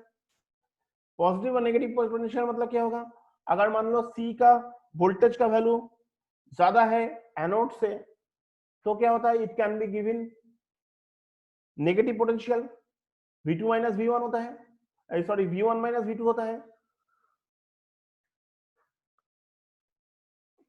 अगर C का जो वोल्टेज है, C का जो पोटेंशियल है वो ज्यादा है, A का कम है, तो it gives you positive potential. अगर C का पोटेंशियल अगर कम है, A का ज्यादा है, that means it gives you negative potential. तो इसीलिए बोला है C जो कनेक्ट करता है it is mid point of potential divider arrangement, while A can be given positive और negative potential with respect to plate C। उसका बाद वोल्टमीटर कहां पे रखा हुआ है, देखो voltmeter V measures in the potential difference applied between two electrodes. दो इलेक्ट्रोड का बीच में पोटेंशियल डिफरेंस क्या होता है, उसको मेजर करने के लिए वोल्टमीटर को कहां पे रखा गया है, पैरेलली रखा गया है।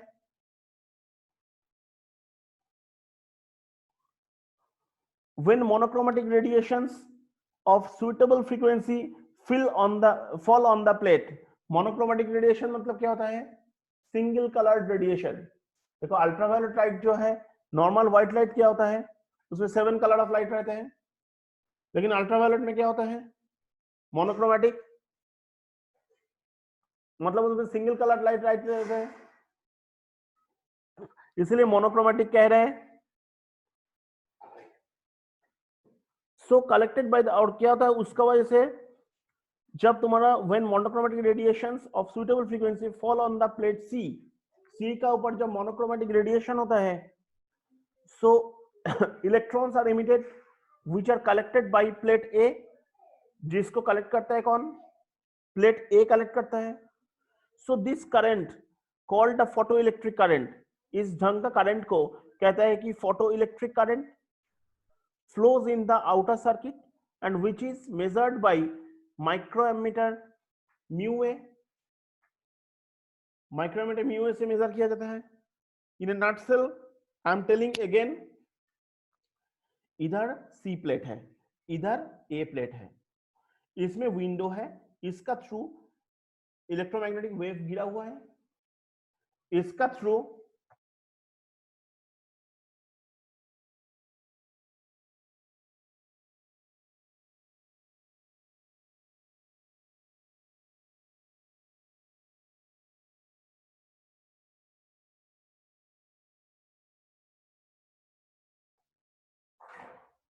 सो देखो क्या होता है, इसमें जो कैथोड जो प्लेट है, दिस इज फोटोसिंथेटिक प्लेट, ये विंडोज और ये जो ग्लास है, ये ग्लास इवैक्यूएटेड करके रखता है, मतलब क्या है, इट इज वैक्यूम्ड। और इसमें क्या हो जाता है कि इसमें जब यूवी लाइट जब इल्यूमिनेट होता है तब क्या होता है कि इधर से इलेक्ट्रॉन एमिशन शुरू हो जाता है। ये एमिटर है, ये कलेक्टर है। जब ये आके गिर रहा है एनोड का ऊपर, देखो इसका साथ में एक एमीटर भी लगा हुआ है, सो दैट क्या होता है, जो करंट इसमें पास होगा इससे पता चलेगा कि कितना करंट इसमें पता चल रहा है, मतलब कितना करंट फ्लो हो रहा है वो इधर से पता चल रहा है। और इसका दोनों इलेक्ट्रोड का बीच में कितना पोटेंशियल डिफरेंस है उसको मेजर करने के लिए पैरेलली एक वोल्टमीटर रखा गया है। कैथोड से एक वायर जाके कनेक्ट हो रहा है पोटेंशियल डिवाइडर का बीच में कनेक्ट कर रहे हैं, और ये जो एम्पियर है एमीटर जो है इधर से, जो कि एनोड से आने वाला जो लाइन है वो लाइन आके पोटेंशियल डिवाइडर का इधर में कनेक्ट हो रहा है। और ये पोटेंशियल डिवाइडर जो कनेक्टेड है एक हाई टेंशन बैटरी है और इसमें की लगा होता है। समझ में आ गया? कैथोड जिसमें यूवी करंट आके यूवी लाइट आके गिर रहा है, इंसिडेंट हो रहा है। कैथोड प्लेट जो है it emits electrons towards anode inside a evacuated glass tube, और ये इलेक्ट्रॉन्स जो फ्लो हो रहा है, इलेक्ट्रॉन्स फ्लो होने का वजह से एनोड क्या होता है, ये इलेक्ट्रॉन फ्लो जो हो रहा है, इलेक्ट्रॉन फ्लोज की वजह से एनोड और कैथोड के अंदर में करंट फ्लो हो रहा है। इस साइड का डायरेक्शन, जो साइड का डायरेक्शन इलेक्ट्रॉन्स होता है, ऑपोजिट साइड में डेफिनेटली कन्वेंशनल करंट फ्लो होता है, वी नो इट। तो ये कन्वेंशनल करंट फ्लो होने की वजह से कितना अमाउंट ऑफ करंट फ्लो हो रहा है that could be measured by the microammeter. और ये दोनों इलेक्ट्रोड का अंदर में एक पोटेंशियल डिफरेंस क्या होता है, that is called a voltmeter. Voltmeter measure किया जाता है, और इधर से एक पोटेंशियल डिवाइडर लगा हुआ है जिसका जस्ट मिड पॉइंट में कनेक्ट करता है कैथोड, और बाकी जो साइड है जो एनोड से आके टच होता है एक पोटेंशियल डिवाइडर में, और ये पोटेंशियल डिवाइडर चलता है उसमें जो एक हाई टेंशन बैटरी लगा हुआ है। So this is the concept of the experimental study of photoelectric effect.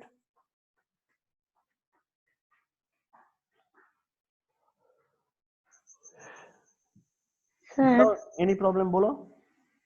Sir ये पोटेंशियल डिवाइडर जो क्या कर रहे हैं, मतलब देखो उसमें क्या होता है, पोटेंशियल डिवाइडर ये करता है कि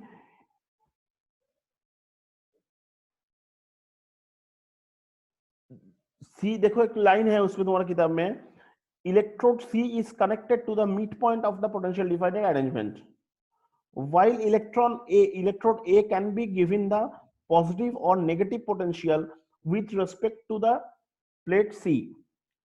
अभी इलेक्ट्रोड A जो है वो पॉजिटिव और नेगेटिव पोटेंशियल प्रोवाइड कर रहा है with respect to the plate C। हम लोग अगर पॉजिटिव इलेक्ट्रॉन चाहिए, हम लोग पॉजिटिव पोटेंशियल चाहिए या फिर नेगेटिव पोटेंशियल चाहिए, उसको हमारा जितना चाहिए तो पोटेंशियल डिवाइडर से हम लोग कंट्रोल कर सकते हैं किस टाइप ऑफ पोटेंशियल हम लोग चाहते हैं। पोटेंशियल डिवाइडर से हम लोग कंट्रोल कर पाता है कि किस ढंग का पोटेंशियल हमारा चाहिए, वेदर इट इज पॉजिटिव और वेदर इट इज नेगेटिव।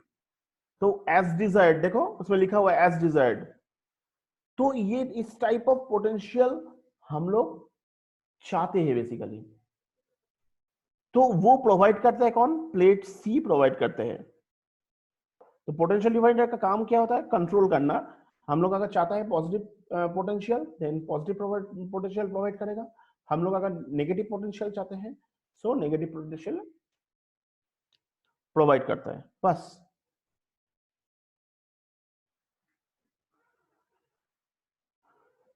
ठीक है? Yes sir.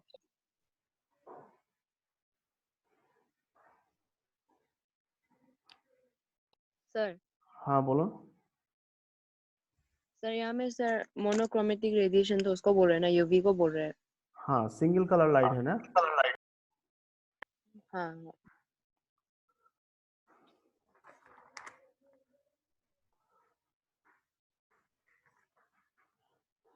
नेक्स्ट पार्ट जो होता है हम लोग जो पढ़ने जा रहा है ये हो गया तुम्हारा एक्सपेरिमेंटल स्टडी। इसके बाद हम लोग जो पढ़ने जा रहा है कि देखो effect of intensity of light of photoelectric current क्या होता है, ये तो कंस्ट्रक्शन बता दिया। अगर हम लोग रेडिएशन अलाउ करने जा रहा है, if we allow radiations of a fixed frequency to fall on the plate P, अगर हम लोग फिक्स्ड फ्रीक्वेंसी अगर कोई प्लेट में डालेगा accelerating potential difference between two electrode is kept fixed, then the photoelectric current is found to increase linearly with intensity of the incident radiations. इसमें ये जो ग्राफ है, ये लाइन को नहीं पढ़ के हम लोग सिर्फ ये वाला पढ़ के देखो, इंटेंसिटी ऑफ द लाइट, मतलब जो यूवी लाइट हम लोग इंसिडेंट करा रहे हैं ना प्लेट का ऊपर, उसका वजह से क्या होता है, फोटो इलेक्ट्रिक करंट भी उसका अमाउंट बढ़ जाता है,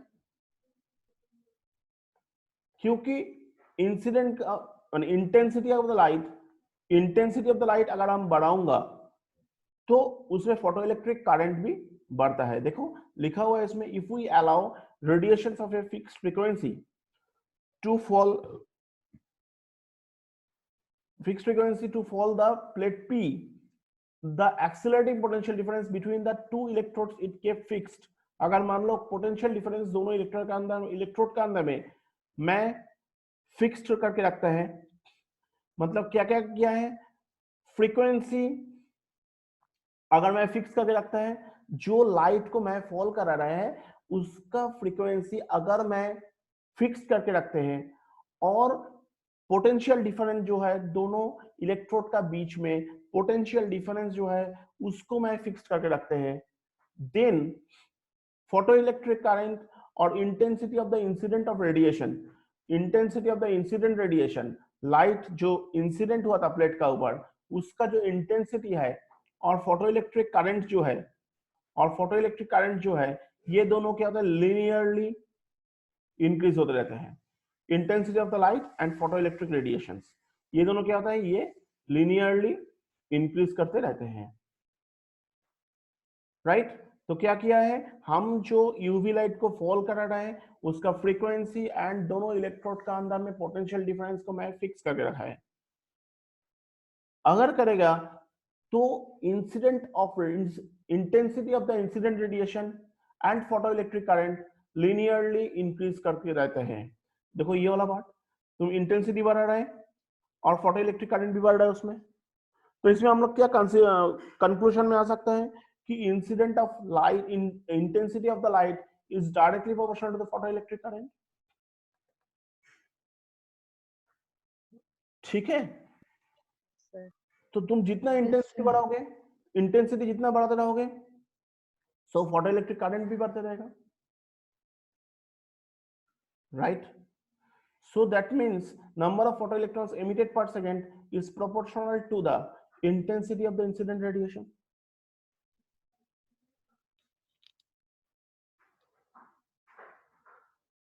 Clear है? कोई डाउट प्लीज?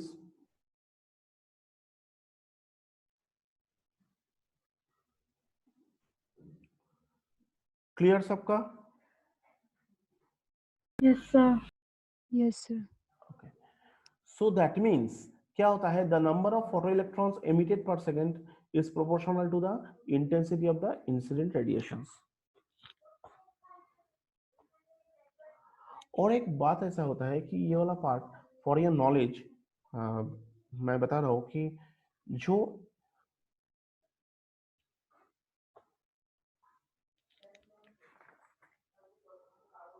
अभी नेक्स्ट पर नहीं, फॉर योर नॉलेज तो ये हो गया। नेक्स्ट होता है कि इफेक्ट ऑफ पोटेंशियल। तो हम लोग फर्स्ट क्या पढ़ा है, ये वाला part, intensity of light on photoelectric current. This is the, ये जो एक्सपेरिमेंटल स्टडी हम पढ़ रहे हैं, तो इसमें फर्स्ट हम लोग क्या सीखा है, कंस्ट्रक्शन। नेक्स्ट हम लोग क्या कर रहे हैं, इंटेंसिटी ऑफ द लाइट। मतलब क्या होता है, अगर फ्रीक्वेंसी फिक्स रखोगे, पोटेंशियल डिफरेंस फिक्स रखोगे, तो इंटेंसिटी और photoelectric current is directly proportional. इतना ही है, graph is given to you. Second होता है effect of the potential. Effect of the potential क्या होता है, अगर मैं इंटेंसिटी जो है और frequency of the radiant, frequency of incident radiation fix करके रखा है, if we keep intensity I and frequency of the incident radiation fixed, intensity fixed रखा है, फ्रीक्वेंसी ऑफ इंसिडेंट रेडिएशन वो भी फिक्स्ड रखा है, and increase the positive potential. और इंक्रीज क्या कर रहा है, वोल्टेज को मैं इंक्रीज करते जा रहा है। किसको किसको फिक्स रखा है, इंटेंसिटी को फिक्स रखा है और फ्रीक्वेंसी को फिक्स रखा है। Frequency of the incident radiation fix रखा है, जो रेडिएट कर रहा है, जो उसका ऊपर आके गिर रहा है लाइट, उसका फ्रीक्वेंसी और उसका इंटेंसिटी को मैं फिक्स रखा है। उसका बाद क्या कर रहा है, मैं वोल्टेज को धीरे धीरे ग्रेजुअली बढ़ा रहा है on plate a gradually. It is found that photoelectric current increases with the increase in accelerating potential till a stage reached when a photoelectric current become maximum does not increase further with the increase of accelerating potential. So क्या हो जाता है, first concept ये हो जाता है कि photoelectric current क्या होता है, पोटेंशियल बढ़ाने का साथ साथ करंट भी बढ़ते रहते हैं, लेकिन एक लेवल तक पहुंचने का बाद देखा गया है तुम वोल्टेज जितना भी बढ़ाओगे करंट और बढ़ेगा नहीं, करंट और बढ़ेगा नहीं। ये होता है कि तुम इंटेंसिटी फिक्स करके रखा है और फ्रीक्वेंसी फिक्स करके रखा है, एंड व्हाट यू ऑब्जर्व, तुम देखोगे इनिशियली फोटोइलेक्ट्रिक करंट इंक्रीज करने का साथ साथ उसका एक्सेलरेटिंग पोटेंशियल जो है, पोटेंशियल बढ़ाने के साथ साथ करंट इंक्रीज होता है। एट स्टेज में, एट अ पर्टिकुलर पॉइंट में जाके देख रहा है कि वोल्टेज और बढ़ाने से भी करंट फिक्स्ड है, करंट मैक्सिमम हो गया और बढ़ता नहीं है, दैट इज द इफेक्ट। तो दिस लेवल, जो लेवल में पहुंच के करंट और बढ़ता नहीं है, उस लेवल को कहता है maximum value of the photoelectric current, जो है जहां पे the highest level of photoelectric current हो गया, उसको हम लोग क्या कहते हैं कि सैचुरेशन करंट कहते हैं। ये वाला कंसेप्ट देखो, इसमें वोल्टेज जब बढ़ा रहा है, दिस इज फोटो करंट, धीरे धीरे राइट साइड में पॉजिटिव पोटेंशियल बढ़ा रहे हैं हम, बढ़ रहा है, ये बढ़ रहा है, एक लेवल में जाके देखो और बढ़ता नहीं है, पैरेलल हो गया। ये था फोटो करंट, ये देखो फिक्स्ड स्ट्रेट वे पे जा रहा है, ये भी स्ट्रेट वे पे जा रहा है, ये भी स्ट्रेट वे पे जा रहा है। तो वोल्टेज तुम जब पॉजिटिव हो गया तो हम लोग स्ट्रेट वे पे जाना शुरू किया। इतना तक क्लियर है? Yes, sir. Yes, sir. Yes, sir. सो जब तुम मुझे ये सर बोल रहा है तब तो अपना अंदर कॉन्फिडेंट रखो, हाँ इसको हम खुद से बोलने का कैपेबिलिटी रख पाएगा, ठीक है। Again I am telling same word, if we apply a negative potential on plate a, अगर मैं अप्लाई करेगा प्लेट का ए का ऊपर जो नेगेटिव पोटेंशियल अप्लाई करेगा, हमको नीतू पूछ रहा था ना कि ये पोटेंशियल डिवाइडर का काम क्या है, ये हमारा इच्छा का अनुसार उसको हम पॉजिटिव पोटेंशियल बना सकते हैं या फिर नेगेटिव पोटेंशियल बना सकते हैं, बोला था मैं। इतना समय मैं पॉजिटिव पोटेंशियल देख रहा है कि एक हाईएस्ट लेवल में पहुंच गया, जिसमें क्या होता है करंट और फ्लो नहीं हो रहा है, तुम जितना भी वोल्टेज बढ़ाते रहो, दैट काइंड ऑफ करंट को कहते हैं सैचुरेशन करंट। अभी हम क्या कर रहे हैं, by with the help of the potential divider हम लोग क्या कर रहे हैं, अभी नेगेटिव पोटेंशियल डाल रहा है on plate A and increases the magnitude gradually, and increases the magnitude, negative potential का मैग्नीट्यूड क्या कर रहा है, हम ग्रेजुअली इंक्रीज कर रहे हैं, and it is seen the photoelectric current decreases rapidly.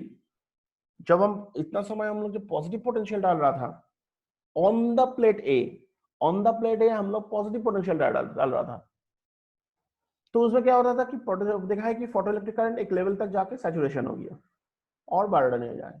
अभी जब हम नेगेटिव पोटेंशियल डाल रहे हैं ऑन द प्लेट ए, तो उसमें देखा गया है कि रैपिडली फोटोइलेक्ट्रिक करंट फॉल हो रहा है, डिक्रीज हो रहा है, and until it becomes a zero, एक लेवल चला गया जब तक ये फोटोइलेक्ट्रिक करंट डायरेक्ट जीरो हो गया। देखो रैपिडली फॉल हो रहा है, ये पूरा गिर रहा है, ये दिख रहा है तुम लोग, और एक जगह में जाके कब तक पहुंच गया, एक जगह में जाके जाके फोटोइलेक्ट्रिक करंट कंप्लीटली जीरो हो गया, एक पर्टिकुलर पॉइंट में जाके। और जो पॉइंट में जाके ये जो रिटार्डिंग पोटेंशियल, नेगेटिव पॉइंट में वोल्टेज बढ़ाना मतलब रिटार्डिंग पोटेंशियल, तो retarding potential at which the photoelectric current becomes zero is called the cutoff or stopping potential for the given frequency of incident radiation। मतलब जो पॉइंट में जाके जो retarding potential का वैल्यू में जाके देखता है कि फोटोइलेक्ट्रिक करंट जीरो बन जाता है ना, that is called the stopping potential और कट ऑफ पोटेंशियल।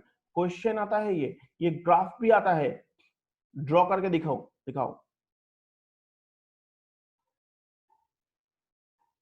ठीक है, doubt, any doubt? No, sir. For a given frequency of the incident radiation, photoelectrons are emitted with all velocities। कोई एक particular frequency में जो इंसिडेंट हो रहा है radiation, photoelectrons are emitted with all velocities ranging from 0 to the certain maximum value, ranging from 0 to certain maximum value तक ranging हो गया। एक लेवल तक जाके देख रहा है कि वो जो velocity of the ranging 0 to maximum value तक इलेक्ट्रॉन्स भाग रहे हैं। At the stopping potential V0 when no photoelectrons are emitted, the work done by the stopping potential on the fastest electron must be equal to its kinetic energy। बोल रहा है जब stopping potential में जाके जब कोई फोटो इलेक्ट्रॉन्स एमिट नहीं हो रहा है, that means the work done by stopping potential on the fastest electrons must be equal to its kinetic energy। हम स्टॉपिंग पोटेंशियल कर रहा है मतलब क्या है, इलेक्ट्रॉन को रुका रहा है। हम जब पोटेंशियल रिटार्डिंग कर रहा है मतलब घटा रहा है, पोटेंशियल जब मैं घटा रहा है मतलब क्या होता है कि उसमें इलेक्ट्रॉन का फ्लो को बंद कर रहा है। धीरे धीरे एक वोल्टेज में जाके क्या हो गया कि स्टॉप हो गया हो, कोई इलेक्ट्रॉन नहीं निकलेगा। तो ये जो इलेक्ट्रॉन फ्लो हो रहा था, कोई तो एक इलेक्ट्रॉन है जो फास्ट निकल रहा था, बहुत फास्टेस्ट इलेक्ट्रॉन है। तो वर्क डन स्टॉपिंग पोटेंशियल में, work done by stopping potential मतलब क्या है, एक वैल्यू ऑफ वोल्टेज है ना। जब वो वोल्टेज में रीच कर रहा है उस समय मैं देख रहा था जो फास्टेस्ट इलेक्ट्रॉन है उसका जो kinetic energy that is equal to work done by the stopping potential.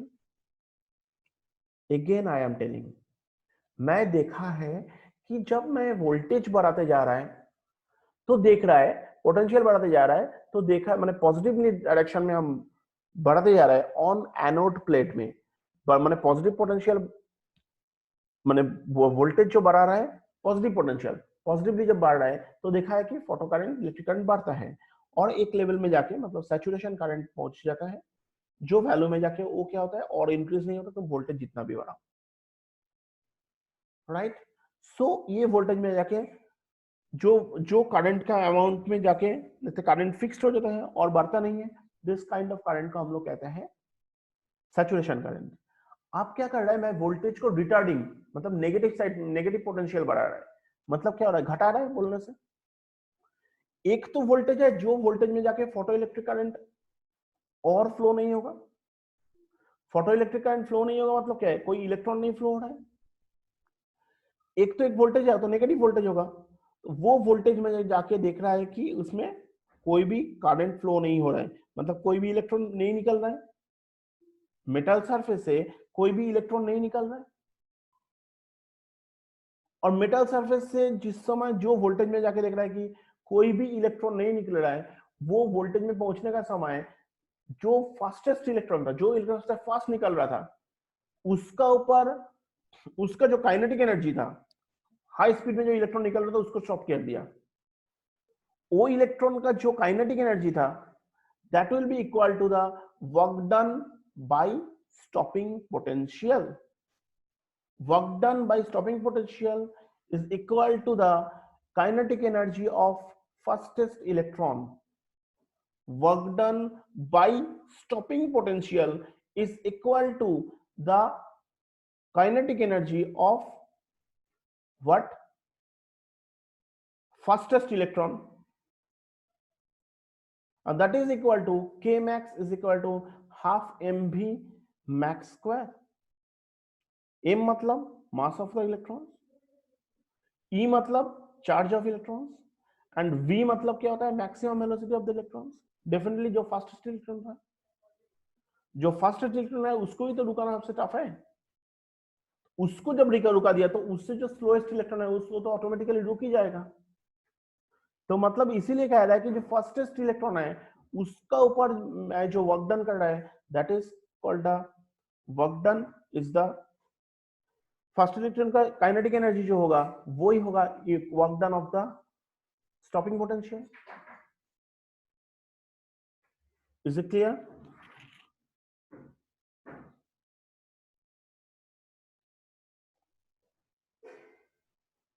कोई डाउट है बताओ?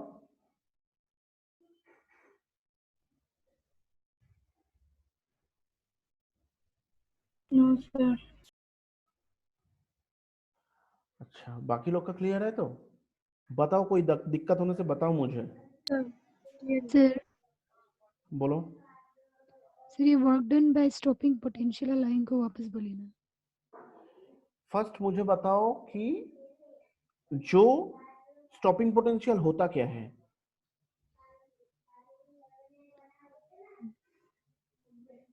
बताओ स्टॉपिंग पोटेंशियल क्या होता है? पोटेंशियल जो रुक जाता है जहाँ में. पोटेंशियल रुकता नहीं है. स्टॉपिंग पोटेंशियल का कांसेप्ट क्या था फर्स्ट बताओ मुझे. कांसेप्ट वो हो रहा है जब मैं पोटेंशियल को, हाँ बताओ बताओ. फोटो इलेक्ट्रिक करंट जिसमें जीरो हो जाता था. करेक्ट. पोटेंशियल घटता नहीं है, photo electric current completely stop हो जाता है. That value of the potential is known as the stopping potential. Clear? Yes sir. और स्टॉपिंग पोटेंशियल में जब पहुंचता है उस समय जो फास्टेस्ट इलेक्ट्रॉन था उसका kinetic energy is equal to the work done of stopping potential. Yes sir. तो k max is equal to half M V max square is equal to होता है e v नॉट. हम लोग जान गया m मतलब mass of the electrons, e मतलब charge of the electrons, and v max जो है that is the maximum velocity of the electrons. मतलब हम लोग जो कह रहे हैं कि फास्टेस्ट इलेक्ट्रॉन. Yes sir. अभी सेम एक्सपेरिमेंट को if we repeat the experiment with incident radiation of same frequency but higher intensity I2 I3 अलग अलग में, we find the value of the saturation current have increased in proportion to the intensity. Definitely अलग अलग intensity में जाएगा तो उसमें देखोगे कि सबके लिए सैचुरेशन करंट डिफरेंट होता है.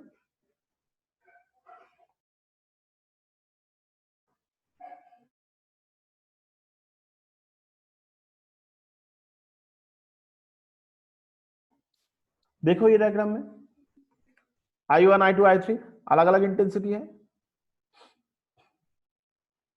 सो उसका सैचुरेशन करंट का वैल्यू भी प्रोपोर्शनली है. जिसका इंटेंसिटी ज्यादा है उसका सैचुरेशन करंट ज्यादा है, जिसका इंटेंसिटी कम है उसका सैचुरेशन करंट कम है. श्योर?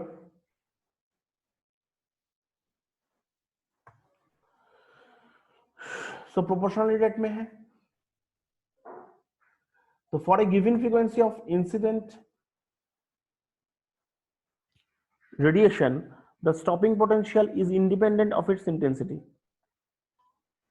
एक चीज देखो, स्टॉपिंग पोटेंशियल जो है उसका साथ intensity of the radiation depend नहीं करता है.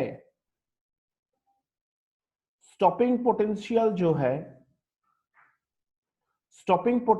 है उसका साथ इंटेंसिटी कोई डिपेंड नहीं करता है. क्योंकि देखो हर जगह में आके एक ही पॉइंट में आके पोटेंशियल का फोटो इलेक्ट्रिक करंट जीरो हो जाता है, लेकिन इंटेंसिटी के साथ photo electric current directly proportional. Intensity बढ़ाते जाओगे फोटो करंट नहीं है, बोलेगा कि सैचुरेशन करंट। इंटेंसिटी बढ़ाओगे तो सैचुरेशन लेवल, करंट का जो सैचुरेशन लेवल है वो डायरेक्टली प्रोपोर्शनल। इंटेंसिटी हाई होगा तो saturation current high, intensity low होगा तो value of the saturation current low, लेकिन stopping potential is fixed, right?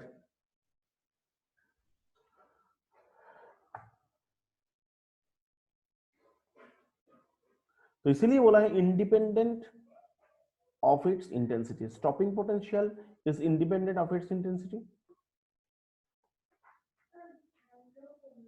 सो अभी क्या होता है, अभी हम लोग पढ़ेगा कि हम लोग तब तक क्या क्या पढ़ लिया, देखो इफेक्ट ऑफ इंटेंसिटी पढ़ा है, इफेक्ट ऑफ पोटेंशियल पढ़ा है, और इफेक्ट ऑफ फ्रीक्वेंसी पढ़ेगा। जब हम फ्रीक्वेंसी लेके पढ़ने जा रहे हैं, हम क्या करेगा, इंटेंसिटी जो है is adjusted in such a way that the saturation current is same each time of the plate A।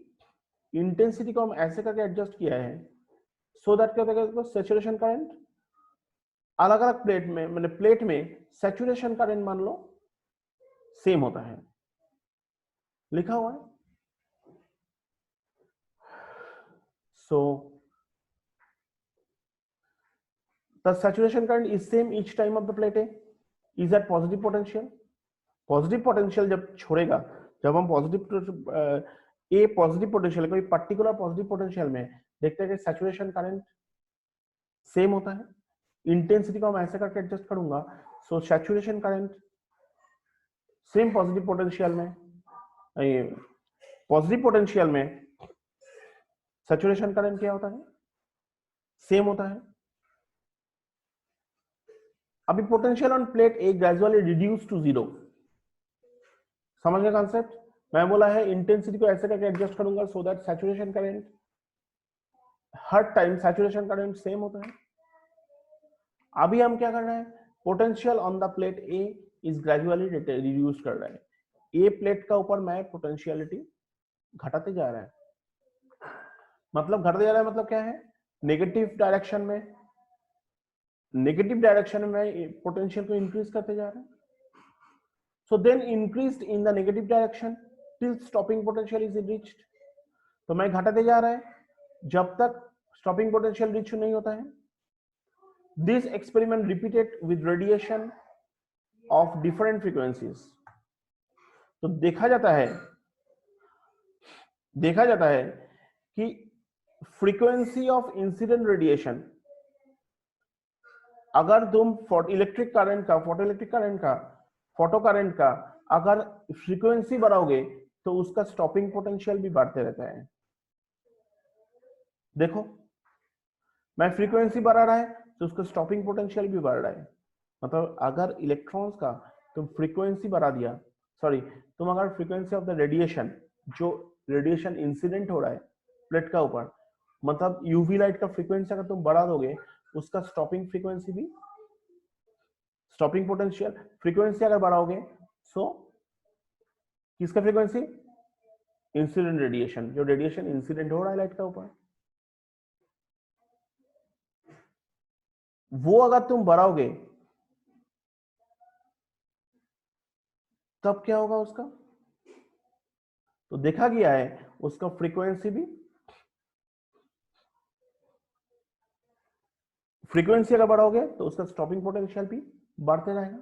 For frequency देखो ν3 जो है, ν3 ग्रेटर देन ν2 ग्रेटर देन ν1, तो स्टॉपिंग पोटेंशियल क्या होता है, V03 V02 V01। तो सबसे बड़ा फ्रीक्वेंसी कौन सा है, ν3, तो सबसे बड़ा पोटेंशियल क्या होगा, V03। तो इससे हम लोग क्या पता चल रहा है, greater frequency of incident radiation greater the maximum kinetic energy of photo electrons. क्योंकि फ्रीक्वेंसी अगर ज्यादा होगा सो स्टॉपिंग पोटेंशियल ज्यादा होगा, और स्टॉपिंग पोटेंशियल ज्यादा होगा तो डेफिनेटली उसका काइनेटिक एनर्जी भी बढ़ता रहेगा ऑफ फोटो इलेक्ट्रॉन्स, क्योंकि हम लोग ऑलरेडी पढ़ चुका है work done of stopping potential is equal to the kinetic energy of fastest electrons. हम लोग ये पढ़ के आया ना, work done of stopping potential is equal to the kinetic energy of the fastest electron.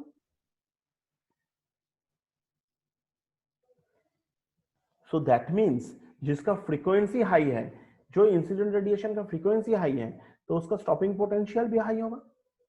और स्टॉपिंग पोटेंशियल हाई मतलब क्या होता है कि इलेक्ट्रॉन्स का काइनेटिक एनर्जी भी ज्यादा होगा, राइट? इससे हम लोग क्या समझ में आता है, इससे हम लोग क्या समझ में आता है कि अगर हाई फ्रीक्वेंसी इंसिडेंट होगा, रेडिएशन अगर हाई फ्रीक्वेंसी होगा, हाई इंसिडेंट रेडिएशन अगर हाई फ्रीक्वेंसी होगा, तो तुम्हारा velocity of the kinetic energy of the electrons ज्यादा होगा। काइनेटिक एनर्जी और इलेक्ट्रॉन्स अगर ज्यादा होगा, दैट मींस फोटो इलेक्ट्रॉन का वेलोसिटी भी ज्यादा होगा, क्योंकि kinetic energy completely depend upon the velocity. क्योंकि काइनेटिक एनर्जी का फॉर्मूला क्या है, हाफ mv²। मतलब frequency of the incident radiation ज्यादा होना मतलब kinetic energy of the electrons ज्यादा होता है। इसका मतलब क्या है, इसका मतलब क्या है, इलेक्ट्रॉन का स्पीड भी, वेलोसिटी भी ज्यादा होगा। मतलब ये होता है, अगर काइनेटिक एनर्जी इलेक्ट्रॉन का ज्यादा होगा, दैट मींस तुम्हें वो इलेक्ट्रॉन को संभालने के लिए तुम्हें ग्रेटर रिटार्डिंग पोटेंशियल यूज करना पड़ेगा। नेगेटिव पोटेंशियल है बट ग्रेटर, नेगेटिव साइड में बढ़ा। And graph is shown like this. This is new one छोटा फ्रीक्वेंसी था और न्यू3 बड़ा फ्रीक्वेंसी था, तो स्टॉपिंग पोटेंशियल अकॉर्डिंगली बढ़ रहा है। अंडरस्टूड? क्लियर है?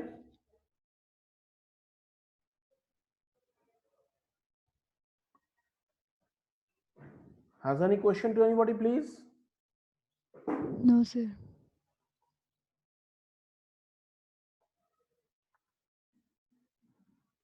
अभी तुम अगर ग्राफ ड्राइंग करोगे कि if we plot the graph between the frequency of incident radiation and corresponding stopping potential for different materials, तो क्या पता चल गया? We get a straight line at different frequency में straight line मिलता है, क्योंकि हम लोग जानते हैं फ्रीक्वेंसी बढ़ेगा तो स्टॉपिंग पोटेंशियल बढ़ेगा एंड फ्रीक्वेंसी घटेगा तो stopping potential.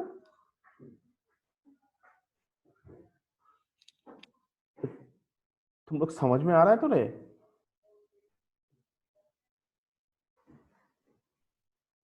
Am I audible to all of you? Yes, sir. हाँ, तो तुम लोग बाकी लोग सुनाई दे रहे हैं? Yes sir. ओके, तो मैं जो बोल रहा है फ्रीक्वेंसी और स्टॉपिंग पोटेंशियल ये दोनों डायरेक्टली प्रोपोर्शनल पता चल गया तुम लोग? ये ग्राफ देख के क्लियर है कि देखो तुम्हारा फ्रीक्वेंसी अगर ज्यादा हो रहा है तो स्टॉपिंग पोटेंशियल भी नेगेटिव साइड में, लेकिन रिटार्डिंग पोटेंशियल ज्यादा हो रहा है। तो मतलब फ्रीक्वेंसी का साथ retarding potential is directly proportional.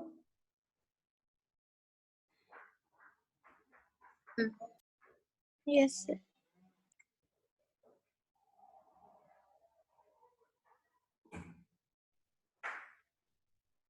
So directly proportional जो हो गया, तो इसमें क्या पता चल रहा है, स्टॉपिंग पोटेंशियल का जो वैल्यू है और frequency of the incident radiation, ये दोनों डायरेक्टली प्रोपोर्शनल। मतलब फ्रीक्वेंसी अगर बढ़ेगा तो रिटर्न स्टॉपिंग पोटेंशियल का वैल्यू बढ़ेगा, और फ्रीक्वेंसी अगर ज्यादा कमती होगा तो स्टॉपिंग पोटेंशियल का वैल्यू कमती होगा। बस ठीक है। समझो, नहीं समझने से हमको बताओ। And this graph reveals the following facts. देखो ग्राफ से क्या पता चल रहा है? Stopping potential increases linearly with the frequency of nu of the incident radiation for a given photosensitive material. And there exists the minimum cutoff frequency for which stopping potential is 0. Minimum एक frequency है जिसमें stopping potential 0 हो जाता है. तो इसमें देखो threshold frequency किसको कहते हैं? Minimum value of frequency of incident radiation below which the photoelectric emission stops altogether is called threshold frequency. देखो ये ग्राफ देख के पता चल जाता है. इसमें ये पोजीशन में एक लेवल है, ये जब ये पोजीशन में आ गया ना, मतलब क्या था? स्टॉपिंग पोटेंशियल 0 हो गया. देखो ये तो स्टॉपिंग पोटेंशियल का ग्राफ है ना. तो ये जब फ्रीक्वेंसी तुम घटाते रहोगे तो देखो एक जगह में आ जाता है जिसमें क्या होता है? Stopping potential 0. Very important part बोल रहा है मैं. Threshold frequency, minimum value of frequency of incident radiation below which photoelectric emission stops altogether is called threshold frequency. इसको हम लोग क्या कहते हैं? थ्रेशोल्ड फ्रीक्वेंसी कहते हैं. उसका नीचे अगर चला जाओगे जिसमें photoelectric radiation photoelectric emission stop हो जाता है, that frequency is known as the threshold frequency. Clear? Threshold frequency? Yes, sir. Yes, sir. Two different metals A and B. This graphs parallel straight line. दोनों different metals हैं. ये दोनों parallel straight line है.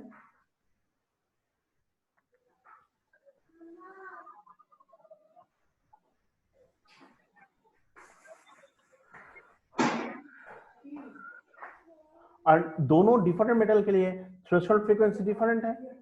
We know it. इसका वजह से हम लोग एक चीज पता चल गया, maximum kinetic energy of the photoelectrons increases linearly.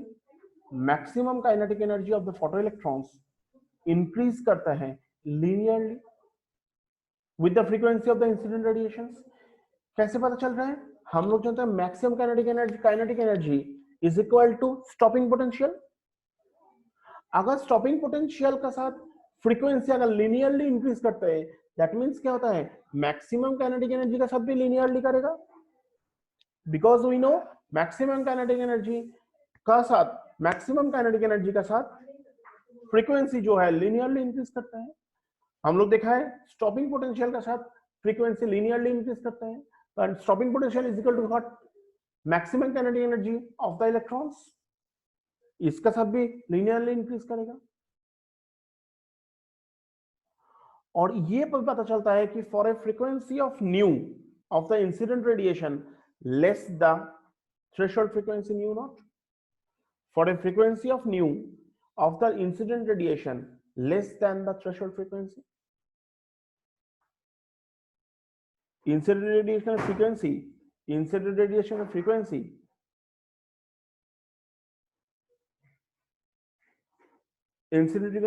Frequency अगर थ्रेशोल्ड फ्रीक्वेंसी का नीचे चला जाएगा, no photoelectric emission is possible.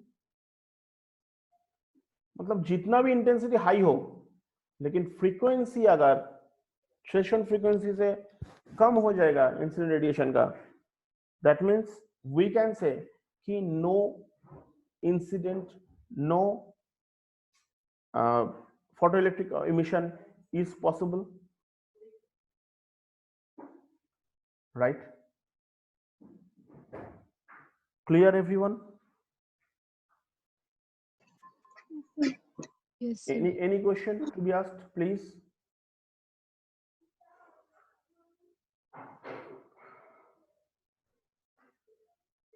तो ठीक. No, sir. इसको ओके, तो इसको अच्छा से पढ़ो.